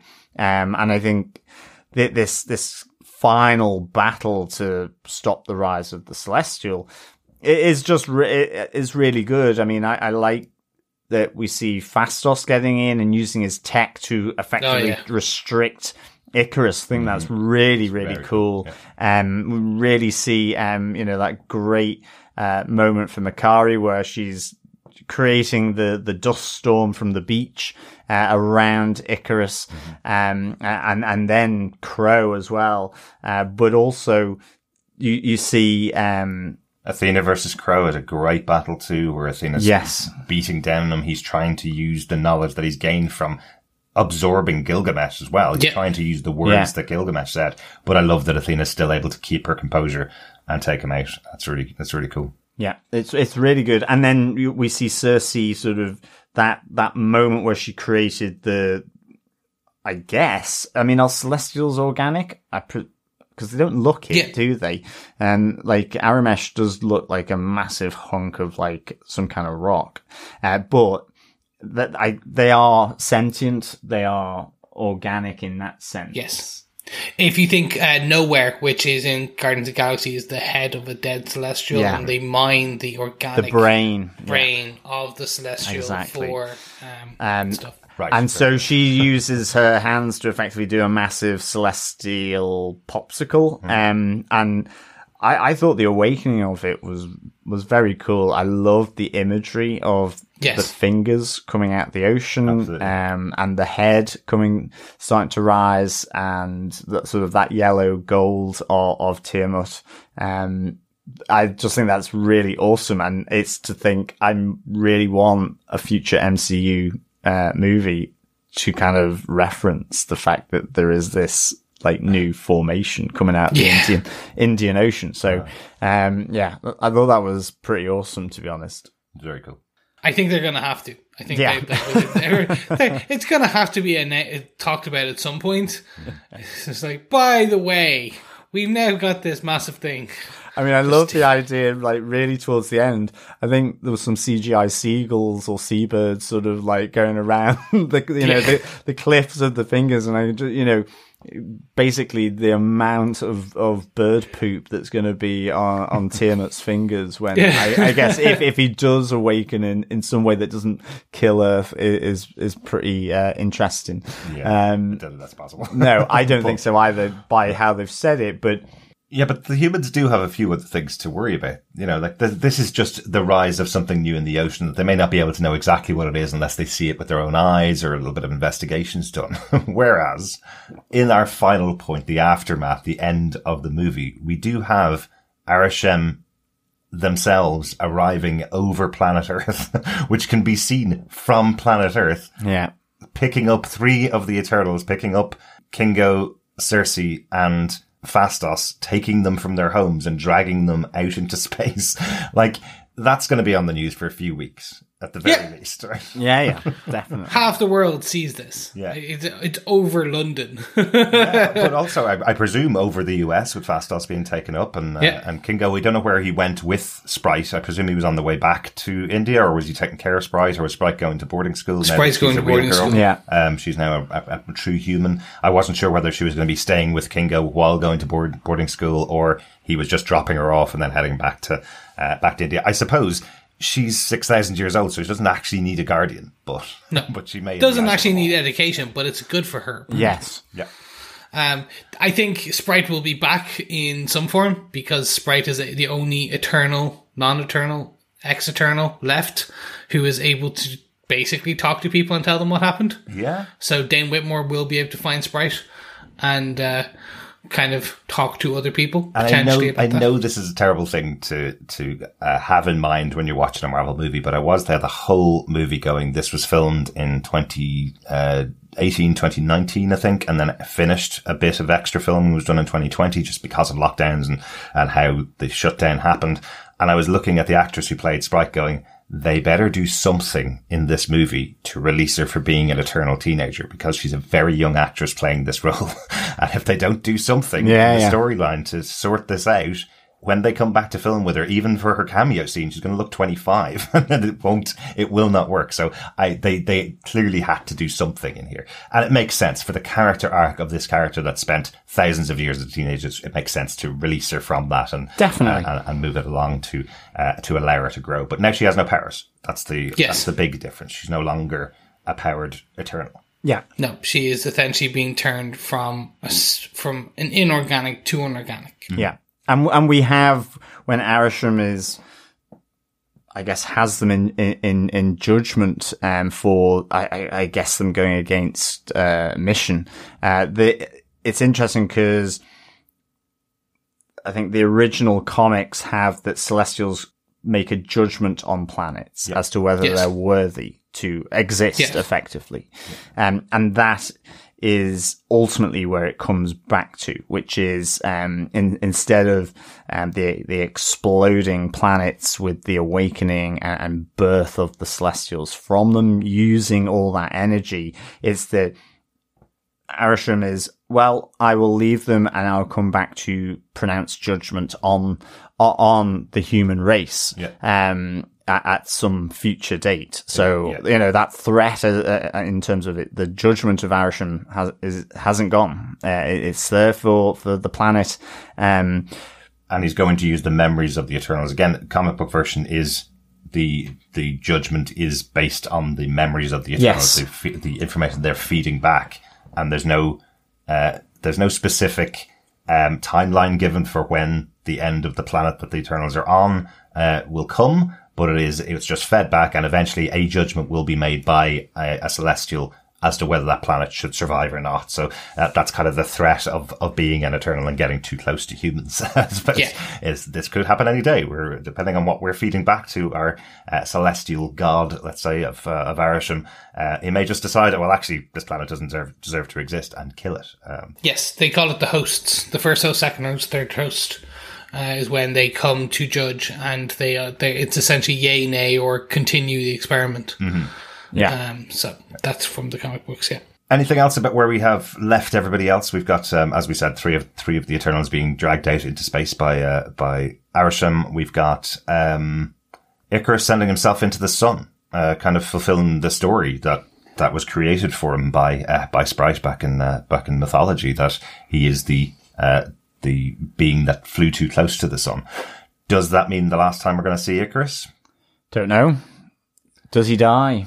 He doesn't technically have wings. And but ultimately he may survive that, I guess. I mean, it's almost like an act of self-immolation, isn't it? Really, that he does this. I feel like he survived, but he is the only Eternal that can fly, isn't he? That's what he says is the kind of his special benefit. He can fly, basically. So flying himself towards the sun is where we kind of leave him, right? We don't see him burning up or exploding or being beheaded. So I think we may see Icarus back. If you don't see the body, he's not. Yeah, exactly. Potentially, or he may not be dead. Yeah. And then my favorite kind of, I'm going to say joke to the audience that may not have enjoyed watching 10 brand new characters being introduced in the movie The Eternals. We have Makari, Droog, and Thena going out into space to find all of the other, potentially thousands of Eternals that are in the universe on other planets and waking them up. So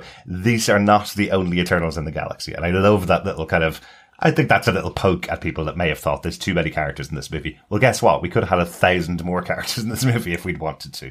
There is so many more that they haven't brought in. And they're good ones as well. Like, but yeah, like this for me was fun because I thought I'm down for a Druig, Makari, and Thena spin-off. Absolutely. I was like, that's a Disney Plus show I'm happy to watch. Yeah. I'd rather see a movie of it rather than true. Show. But yeah, I could see them. That is the next time we'll see them is most likely going to be these three characters and one more person, which we'll talk about in our Easter eggs and notes. Anybody else have anything else about the main movie before we go into Easter eggs and notes? No, I think I've covered most of mine. Yeah, no, nothing really from me. I think it was an interesting wrap. Excellent. Shall we go into some Easter eggs and notes then? Sure. One thing we didn't mention throughout the movie, and we mentioned there's been a few firsts in this movie, but first sex scene in the Marvel Cinematic Universe. Since Although it's been implied multiple times with Captain America and Peggy Carter and their dancing. That's not the same thing, though, Chris. It's been implied that Captain America has been a virgin up until he meets Peggy Carter and they have a dance back in the 50s. That's hilarious. This is an actual sex scene that's on screen in a movie. And I must say, being in the cinema and seeing the PG standard coming up at the start of a Marvel movie, seeing that coming up at the start and then seeing the sex scene in here, I was going, well, they probably should have made sure that people were aware that this isn't your standard movie. This will go into more adult themes. I thought I was quite surprised that it did have the kind of sex scene we would have seen in the Netflix shows, for example. Yeah, it's kind of sex scene from the shoulders up, Exactly. I guess. Yeah. And it's more that Icarus chooses mid-sex to say he loves her, which is definitely a choice. Is that like Midgard? It is. It's more. It's a new like, realm. Asgard. It's a new Thor realm, mid-sex. Yes, exactly. Speaking of mid, let's go to the mid-credit scene then, since there's nothing else to say about the sex scene. Our mid-credit scene, Patton Oswalt and his his sixth Marvel Universe role after playing 4 brothers on Agents of S.H.I.E.L.D. Also MODOK on the TV show MODOK, and now playing Pip the Drunken Troll. In the Marvel Cinematic Universe. He announces the arrival of Thanos' brother, Eros, played by Harry Styles. Yep. Yes. We did already say this to Chris, so this is not news to him, but we were completely spoiled about this reveal by a news station we were listening to 2.5 weeks before the movie came out, where they had in their entertainment section, guess who's joined the Marvel Cinematic Universe? Harry Styles plays Eros, the brother of Thanos. And it was dealt with in the same way as Look Who's Dating Who in this entertainment story. It was one of those ones where you're going, why are you telling us the mid-credit scene for a movie that is coming out in 2.5 weeks' time? Why do I need to know this on a standard radio entertainment hour section? I'd rather have waited to see it when it comes up. But quite interesting to see this actor, Harry Styles, in the movie. I know he's only really done one big movie before, which was Dunkirk, with Barry Keoghan, who plays Droog in this movie. I wonder if Barry Keoghan put in a little word for him with Chloe Zhao. He's free. Why can't he come in? Oh, great. That will definitely get people in for the next movie. But again, really interesting having Harry Styles playing the brother of CGI character Thanos. Yeah.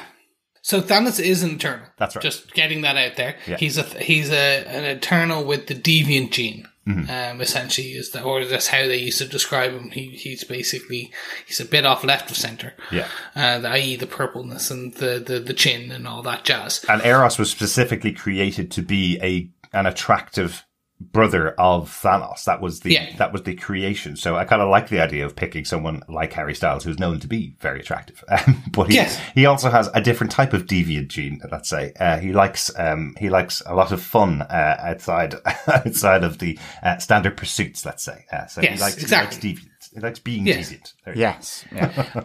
It's an interesting choice because this is so the film does end with the Eternals will return. And then we get the credits and we get these 2 credit scenes. So with then this and the choice, this is the only thing that I was like, oh my God, because part of me does wonder if we are going to get how much more Eternals we are going to get throughout the films, or through the next couple, because there's a couple of untitled Marvel projects and I'm like, is one of them Eternals 2? Is it the Eternals in space? It's like, Eternals in space, kind of that type of thing. I can kind of see some of them turning up in the next Thor movie, or the next Guardians of the Galaxy movie. They're both in space, so I can kind of see that happening. I don't think you need an Eternals as a movie covering the span of 6,500 years or 7,000 years. That wouldn't work again. So we wouldn't be able to tell another Eternal story. You would have to really ground it and have it over the course of a week or something, and I don't think that would work for this group of characters. It'd be great to see these characters seeded out around the Marvel Universe and this being their intro. I guess now that Harry Styles is Eros, given how big he is right now, then I suspect we will be getting something where there's a lot of Eternals, whether it's Eternal 2, who knows, but it will be a lot of Eternals and I guess other stuff. Well, the great thing about him being Eros, if we are going to get more Eternals, he's with Makari, Droog, and Thena. So hopefully that means we're going to see the three of them again in a Marvel movie. So this was my thing. I was like, okay, the introduction of Harry Styles does kind of suggest to me that there is going to be something more. And with those three characters and what they're potentially going to do, I'm like, okay, this is where you're going to go with it. Like, this is potentially an interesting take. And it kind of was like, okay, well, look, the Eternals, we can't, as you said, you can't do 6,000 years again of story.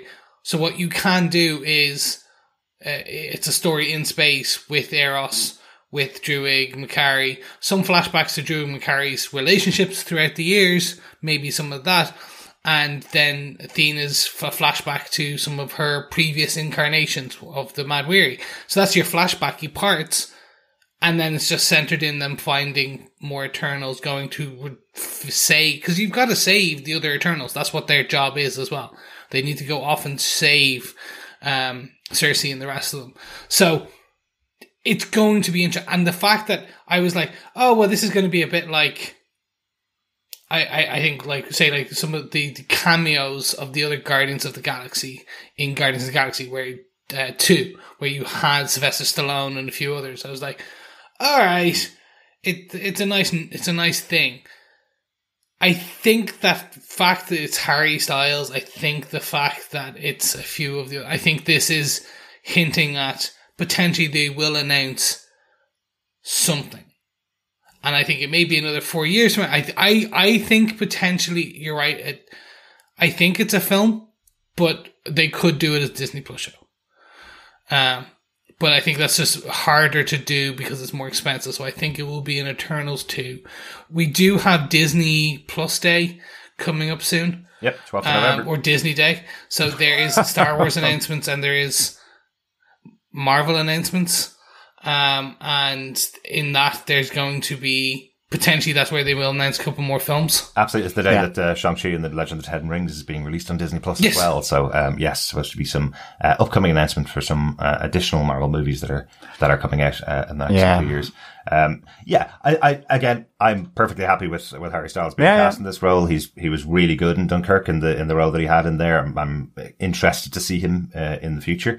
And whatever way it would be, but I do feel this was the Eternals are now introduced. Off we go now and tell stories with those characters in other Marvel movies in different ways. But I can certainly see if you wanted to do an epic Eternals 2, I think what you do is you get, exactly as you say, get them building an army of Eternals versus Arishem to release the 3 Eternals that he's taken. And that's your big core battle movie that you could go for if you're doing Eternals 2. Look, we've broken it. Send us an email, Marvel. We'll get the script together. I'm sure it'll be grand. Yes, exactly. But let's move on to the post credit. Well, the post credits. Ebony Blade. Yes, I love this. I love this one. I just thought it was just so nicely done. I love the kind of the flutter around the blade. As the blood curse. Yeah, the blood curse that as Dane goes towards it, and of course just the intrigue of who just said that line to him,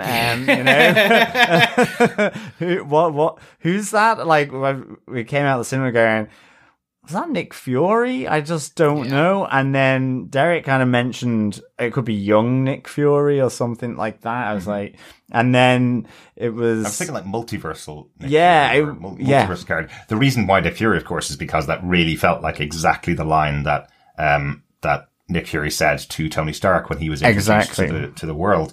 And I was just expecting the camera to flip around so we could see the character who is saying this speech or saying this. Or do you really think that's the right choice, Mr. Whitmore? It really felt like, wait a minute, why would you end on a black screen? Why would you not pass around to the character that's there? I must admit, and I know I could Google away or I could Wikipedia all day. Black Knight is the character I know practically nothing about. I've been reading comics for 30 years now, and I don't think Black Knight has ever appeared in anything that I've been interested enough to remember. The only time I've seen this character is in Lego Marvel Superheroes, where I played the character for a while. So as far as I'm concerned, he is a medieval character who carries a sword. I know literally nothing about him apart from that.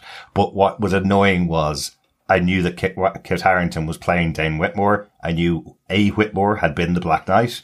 From, again, Lego Marvel Superheroes.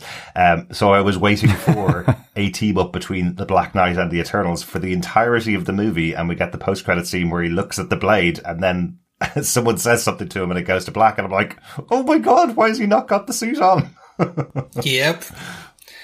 I thought it was like John Walker, US agent, and it was like maybe you would have had Val there beside him or something. I thought that's where they were going. Like, this is Dark Avengers. We're getting more and more post credits around that. Right.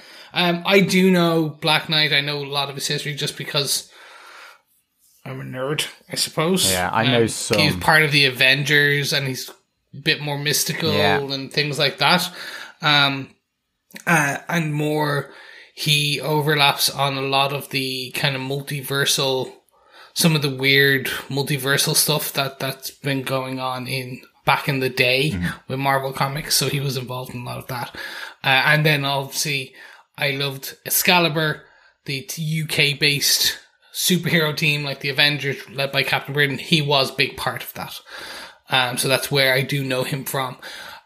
The person who it is, the voiced, should we just say it to who it is? It is Mahershala Ali. It is Blade. Yeah, which is cool.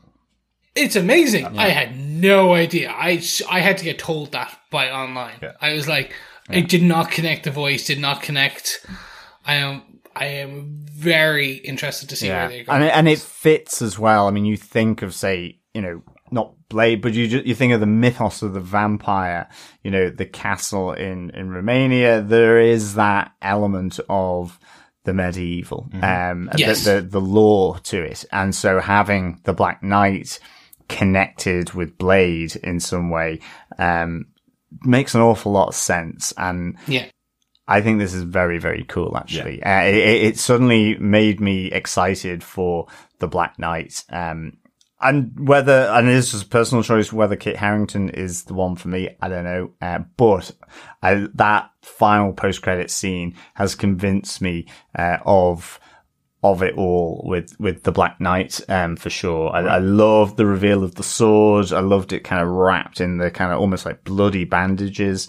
I loved the little nod actually in the movie, after seeing that post-credit scene where she got him that ring, the Cersei got him the ring, and there's a couple of little moments. It's really nice. Really, so like the fact that when she knows that the planet is going to die, when it's effectively the apocalypse is coming, she tells Dane Whitmore to get in contact with his uncle that he's lost contact with and talk to him and resolve the issues that they've had, which is why we have the post-credit scene. It's why Whitmore is there with the sword. He's obviously reconnected with his family and learnt this history since the last time Cersei and he spoke. So that's, I suppose, because I had that knowledge that he's playing the Black Knight, I was watching Kit Harington the whole time as things are getting revealed to him. I'm going, when are you going to share your secret that you run out at night dressed in medieval gear, cutting down vampires, or doing whatever it is that you do with a sword in London? When are you going to reveal your secret? And it's only at the end that he's found out what the secret is and is about to take that journey at the end of the movie. You could almost sense that Loki moment where there's the reenactment society where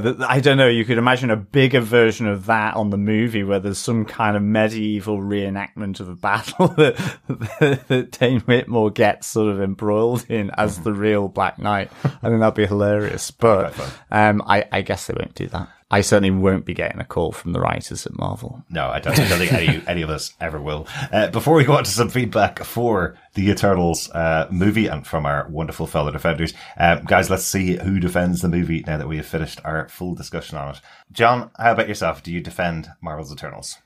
Yeah, I do defend this movie. I'd give it 4 House of Eternal out of 5. I think I just think it had I think it probably was always going to be slightly sort of uncertain for anyone who watches Marvel movies, even on the comic books. I mean, I think it's got a really tough job to do. It's not really focusing on one person. It's a group that are hugely powerful. It is talking about, very theological themes, I guess to some extent, or philosophical themes around how worlds are created, and it coming out of the death of a planet that these Eternals have come to love and care for in the most part. It's having to say, connect back into the previous MCU movies and set up how they're going to be integrated into the next phase of the MCU. And I think it did it really well. I really loved that epic visual style of Chloe Zhao. I loved in mostly the action sequences that she did. I thought there were some great shots, particularly the one in the forest. I really like the dynamics between the Eternals. I think she really captured that quite nicely in the time she had, given everything else that was going on here. It took a few rugs from under my feet, with the Icarus betrayal. I really liked that reveal, and how it connected to his disappearance and sort of estrangement from Cersei. The Druig Makari relationship, that whole element, and that he wasn't the bad guy in that sense. Like, I was just thinking all the way through this, and I really just liked all the different elements of this, really. But I think it was a lot to take in. I definitely feel I need to see it again. I mean, I came out liking it, but it was like, I need to see it again, to be honest. And I think our discussion here has made me sort of like it a bit more than I probably did coming out of the movie, to be honest. But I still think I need to sit down and look at this again, because it's massive. It's epic. It really is huge. It's cramming, I guess, Endgame into one movie, ultimately, without any sort of build up to it, with no real central character to speak of. Yes, Cersei, but an ensemble mix. It's the Eternals that are the central character. So I thought this was done really well, and I loved the post-credit scene with the Black Knight hint, and certainly once sort of figured out whose voice that was, being Blade. Great. So yeah, I defend this movie. I really liked it, and I'd give it 4 House of Eternal, to give a Game of Thrones reference, out of 5. Excellent. How about yourself, Chris? How are you feeling about the Eternal? Do you defend Marvel's Eternals? Oh, I do defend it. As I said, it's good. It's not great, amazing. Having talked more about it throughout the discussions, now I am more upbeat on it, having discussed it all with you. I think it's brought to light a few things.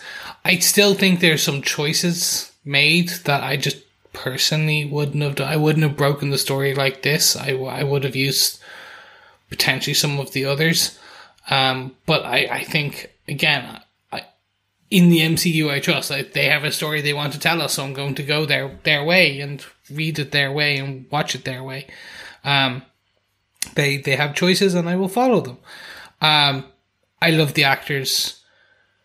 I love the overall, some of the choices and and I think it sounds like a terrible thing, but the representation is a huge thing for me.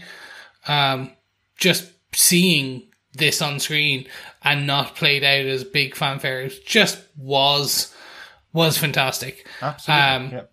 And some of just these some of the smaller choices, like Barry Keoghan having an Irish accent, a very Irish accent, having Salma Hayek have that Mexican accent, having Kingo have his kind of Indian accent. Like, all these choices were just great. And they're small, but they add to the film.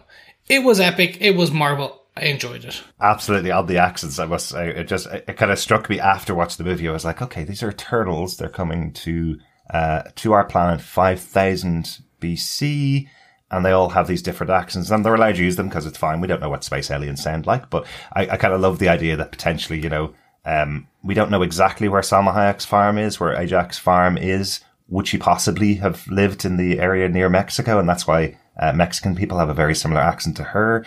Did Icarus go to Scotland, and that's why Scottish people have a Scottish accent? I was just kind of working it out that all of these people are from a different planet. we're here thousands of years, and maybe they're the ones that developed the accents that we all have in different corners of the world because they all moved to different corners of the world. It's a great little Marvel no prize for why they have their accents as they do. There you go. No, it was fun. But that's my view. Derek, what about yourself? Do you defend the Eternals? I absolutely do now. Must admit, I just couldn't form an opinion straight off the bat coming out of the cinema. You know, there's times when, you know, I produce the show and I decide when we record, and I call out to the guys to make sure we've seen a movie and then go and record as soon as possible. And I'm really glad we didn't record immediately afterwards, because I couldn't have formed my thoughts that quickly after this movie. There was so much going on and so much crammed into its runtime, even though the runtime is long. But I love what they did put in there, and I love what they delivered with the film overall. And now thinking back on everything and formulating the story as it was presented, which you would usually do after seeing it 2 or 3 times, you're able to pull together all the pieces. But I think having the podcast and chatting with you guys about it and kind of putting it all together as is has made me appreciate it even more. So I'm really looking forward to seeing it again. I'm really glad we got to see it on a massive big screen, because there are some majorly epic moments. There's only just 2 particular things that I felt watching the movie that I didn't really get when I watched first time. One was, it seemed like the editing was allowing a second or 2 after each actor spoke their lines, which made things feel a little bit disconnected when people were talking to each other. Okay, I think maybe that, we had a bit of a chat about it before, and I think maybe that was because they were trying to create that kind of epic feel of a stage play or of a big Shakespearean type performance, but sometimes it just felt unnatural and it didn't seem to fit with big moments like one of Richard Madden's speeches where he's revealing his beliefs, and it felt like everything was just being done on a sound stage with nobody around. So I don't know too much about filmmaking other than the general, but it felt like maybe it was just in the editing that things were being allowed to sit for a little bit too long and make them feel disconnected. Maybe it was just a choice. They were like Treebeard. Their time perception is so different that they have a sentence over many years. Maybe that's it. And then the other thing, and this isn't really a complaint, this is just a bit of a joke. I absolutely have been watching too much Great British Bake Off with John, because it felt like the powers that all of the Eternals were using was like that gorgeous sugar work they put on top of all the cakes and the kind of caramel sugar work that they do. So I was watching that the whole time going, I really want a cake.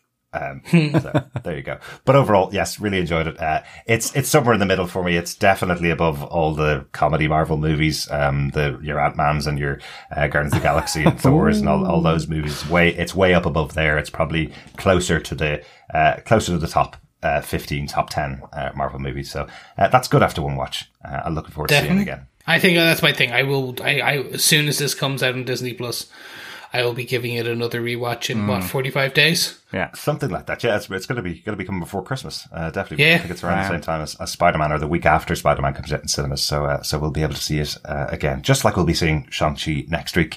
Let's get on to some feedback from some of our fellow defenders. First up on email to feedback@tvpodcastindustries, we have an email from 084 who says, I'm having a hard time finding a character or storyline that I didn't care about here. And I'd like to just be happy about this movie that I loved without being too anti-negativity in the community. It's just difficult not to be worried that Marvel and Disney are going to respond to all of the critiques with course correcting that removes things I loved about this first one. Unfortunately, that forces me to care about what other people's opinions on the movie, and that's a difficult spot to be in. All in all, I got to watch a well-crafted, complex story about the beauty of humanity from an outside point of view. I got to see a protagonist who leads this journey not because of her physical abilities, which are also great, but because of her love for humanity. I saw a villain hating himself for betraying people he loved, but unable to waver from his beliefs. I saw a dozen different characters go through beautiful arcs that resonated with the theme of the movie. And yes, there are too many of those arcs to list without writing one of those long-winded emails I used to write to you guys. But having a lot of characters not an inherently bad thing in a story. I've seen terrible movies with only a few main characters, and I've seen breathtaking ones with too many to count. What matters is whether it's clear the creators care about what they're presenting to us, and to me, it's clear in spades that Chloe and the other writers care very much. I just hope that they'll be allowed to bring us more. In that regard, I guess I'm at the mercy of the loudest opinions. Until next time, 084. Thanks, 084, for your thoughts. Really interested to hear that, isn't it? Because for me, you go and watch a movie and you find out what you think about it, personally, but this one once again, we had that thing that comes out beforehand, which is, this is what the critics are thinking of the movie that you're going to watch next week. Aren't they really negative? This is the worst reviewed movie of all time in Marvel history. From the 6 reviews that we've got on a Rotten Tomatoes aggregator, which takes no account of what the actual writing was in those reviews. It just takes account of a score and rolls it up into some kind of average, as to what it stands for. Really difficult with these kinds of movies to go in there and just form your own opinion about about what you think of it, because you're being told you shouldn't like this because this calculation says you shouldn't like it. Well, that's not how I've ever watched movies in my entire life.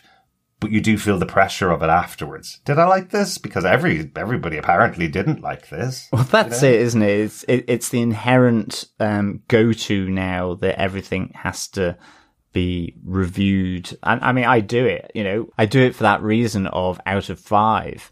But in many respects, I guess my out of 5s are more of a guide, a personal guide. Yeah, exactly. But it's, I guess that metric just, can be detrimental, or it can be really good. I think, 084 has encapsulated a lot of what I think about this, and thank you so much for that. I think what you're saying about Icarus, the villain hating himself for betraying the people that actually he did love, but it was his beliefs. It was that righteousness that's stuck in the way, and it's the diversity of different types of story that can be done. And I agree. I think Chloe Zhao and the other writers and other creators here of this story, of this production, I think they've done something really, really interesting and really, really different. And Marvel movies should have this difference. We expect it in comics, and we expect it in guess the different stories we see anyway, and how they're told. It really helps sort of bring new ways of looking at things. So, thanks, 084. Yes, thank you, 084. It's interesting. I do think there is an element of the vocal minority here, in that, like, what we have seen is that as of kind of a Saturday, as reported by Variety and Deadline and stuff, the Eternals had already made $70 million, which is kind of, it's the 5th best opening film of the year. Shang-Chi was 75.3, Venom was 90 million, Marvel's the Black Widow was 80, and Fast Saga was 70.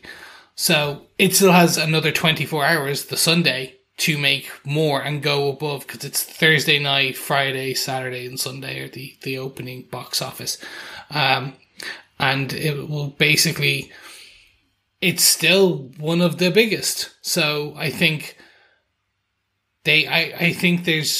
I think Marvel are becoming and starting to understand that they don't need to swerve and twist as much as, and pander as much as, to the audience. And they are very much, if that was the case, we would have got Mephisto like 8 times by now in Disney Plus. Well, yeah, but there is always that complaint, isn't there, or that kind of attack on a studio like Marvel that's getting successful. It's like, why don't you support underground filmmakers or small films? Why don't you put that money that you're earning in the box office into other types of cinema?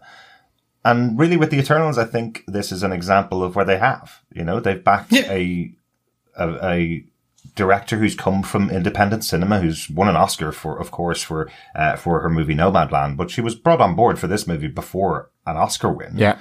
And she's supported by them and allowed to put her vision into their studio. They are telling stories that are trying to reach a very wide audience, and they have a platform there being able to do that. And because they're reaching out to other filmmakers to put their stamps on Marvel movies with the precursor that there is a kind of a way you have to deal with something that's going to be in the MCU.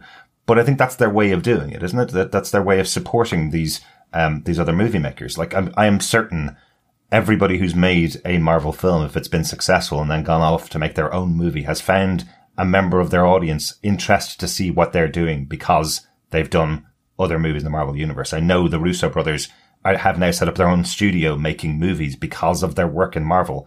It's not because of their work on Community beforehand. It's because of the movies that they made at Marvel, and people are willing to check out the movies they've done because of their time spent at Marvel. So it's kind of like they're taking people and giving them the ability to make their own future choices, which will be of interest now to future audiences. So I'm glad that they're doing that, and I'm really hopeful. I know it's easy to be negative 084 when there is a beautiful film like this that's doing things that Marvel, that big budget movies, let's say, haven't done very often in the past. It's easy to be negative that they will take criticism and go, right, we're not doing that in the future. But remember what Marvel had done with criticism before. They've actually turned it to their advantage and gone, actually, we meant to do that in the movie. And you'll go out and watch Thor: The Dark World 5 more times because it's essential to watching our biggest movie of all time. They're good at taking criticism and turning it into, no, that's what we meant the whole time. So I don't think they're going to change things. I don't think they're going to pull it out of the universe. This movie exists. It's out there, and I'm delighted for it. Yeah, 100%. Thanks, 084. We also got some feedback over on Facebook. Facebook.com/groups/TV podcast industry. First up, we had Sandy Resendez, who said, I saw it last night and sad to say I didn't like it. I found myself not caring about any of it. I think I'm just having a hard time getting on board with the next MCU phases after the climax of Endgames. I almost think this may have been better as a Disney Plus series. I checked my watch a few times and that is telling for me. Thanks, Sandy. I've seen a few people say this. Both two parts. Both I'm having difficulty getting into the new MCU phase, and other people saying that the Eternals would have been even better as a Disney Plus. On the Disney Plus, I think it's an interesting thought, because then you could have had like a 6-hour epic almost, where it could have been completely time spanning, where you would have had a whole, the whole first episode hour would have been the Babylonian, and then you would have had different, like, you could have seen Cersei and Icarus across the ages in Victorian England, in the Renaissance, blah, blah, blah, like all these. And I've seen a few people say that, and I think it's an interesting idea. And that's where I do like the idea of these larger, when you can, using Disney Plus to tell these longer stories, longer form stories. Mm-hmm. On the difficulty getting onto the MCU next phase, I just give it time. Not every film's going to be perfect for you, and not every film's going to be interesting for you. They're having to introduce brand new themes, brand new characters, and yeah, not every film's going to be what you want. But just wait, like maybe the next one, maybe Spider-Man is going to be the next one that really sinks you into this next phase. Maybe the Hawkeye series is going to bring you in. Maybe it's going to be Blade. Maybe it's Thor: Love and Thunder. Wait and see. I certainly would agree with Sandy, though, that this phase 4 of Marvel feels different to phase 1, 2, and 3. If you look at it from Iron Man 1 to Endgame, that's a very definite story. And I know Iron Man fans will say it's the story of Tony Stark for 24 odd movies. That's basically his arc, is the whole 24 movies, whether he appeared in them or not. And then now we have a new phase introducing new people, and it does feel different, and it should. Like, you know, I think a lot of general film fans, if you tell them where phase 2 of the Marvel universe started and where phase 3 started, I don't think they'd be able to tell. Yeah. Whereas I think now you can. Yeah. Except, I will say, for Black Widow, yes, which doesn't feel like part of phase 4. It feels like just because of the day it was released, it's part of phase 4. Yeah, no, exactly. And it's more the post-credit that ultimately goes into phase 4. Yeah, that's true. Yeah, I mean, I think, to be honest, with the MCU phases, you know, MCU have developed and evolved, and I think, you know, between phases 1 and 2, I think there were different reasons for calling them phase 1 and phase 2 and phase 3. I think with phase 4, though, it's that the first 3 phases, that was the arc, and there were different elements within that.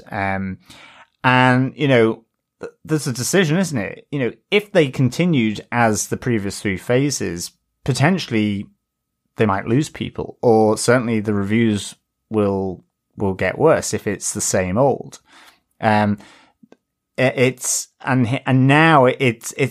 getting comfortable with what's going on. I mean, if after Iron Man 2 you would have said how that MCU would have developed by the end of Endgame, not entirely sure I would have thought that given Iron Man 2, which I think is, very early on in the run, and I didn't much care for it. I mean, I didn't, again, it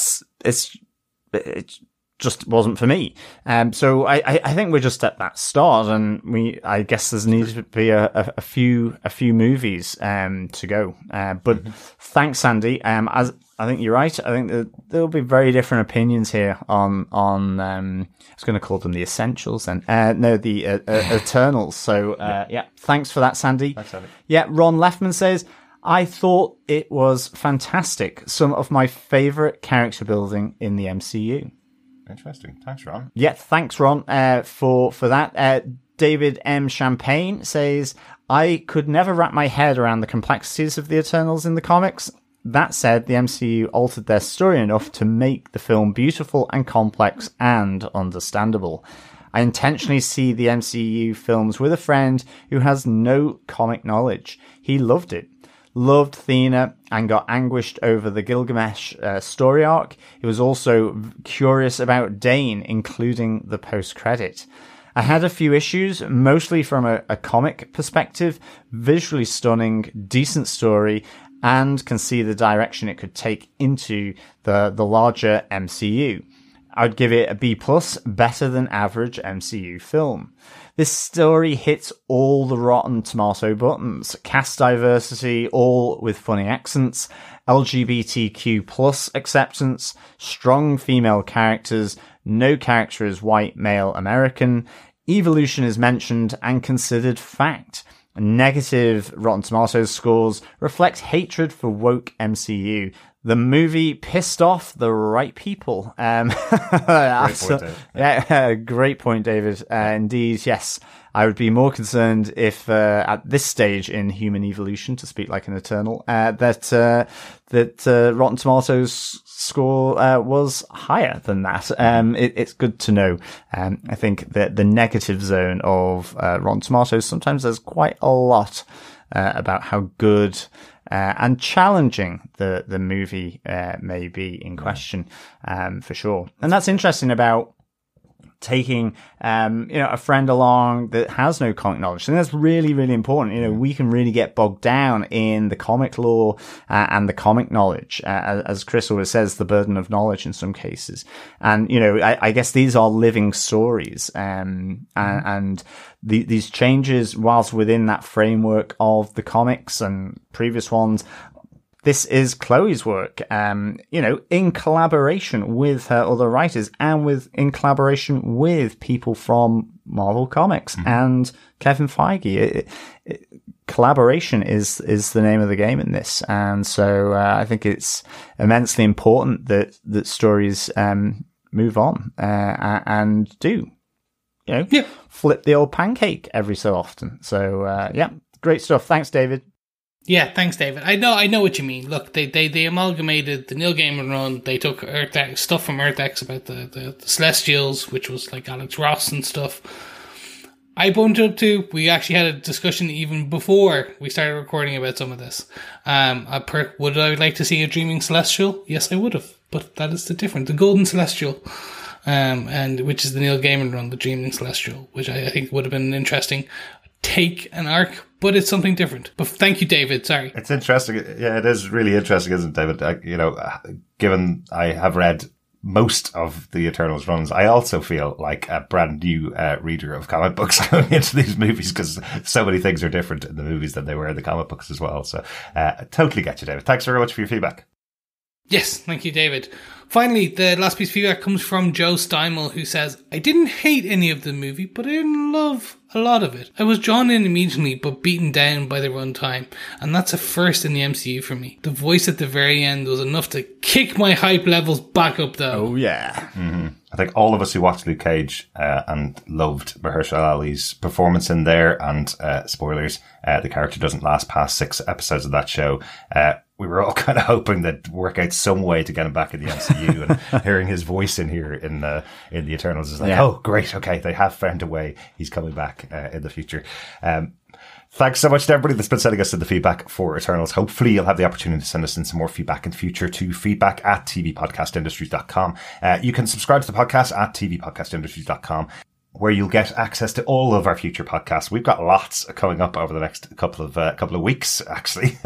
Next week, we'll be back with our chat about Shang-Chi and the Legend of the Ten Rings, which comes out on Disney Plus from the 12th of November. Then on the 19th of November, we'll begin our coverage of Robert Jordan's Wheel of Time, a 10-episode series, with the first 3 episodes being released on the 19th of November.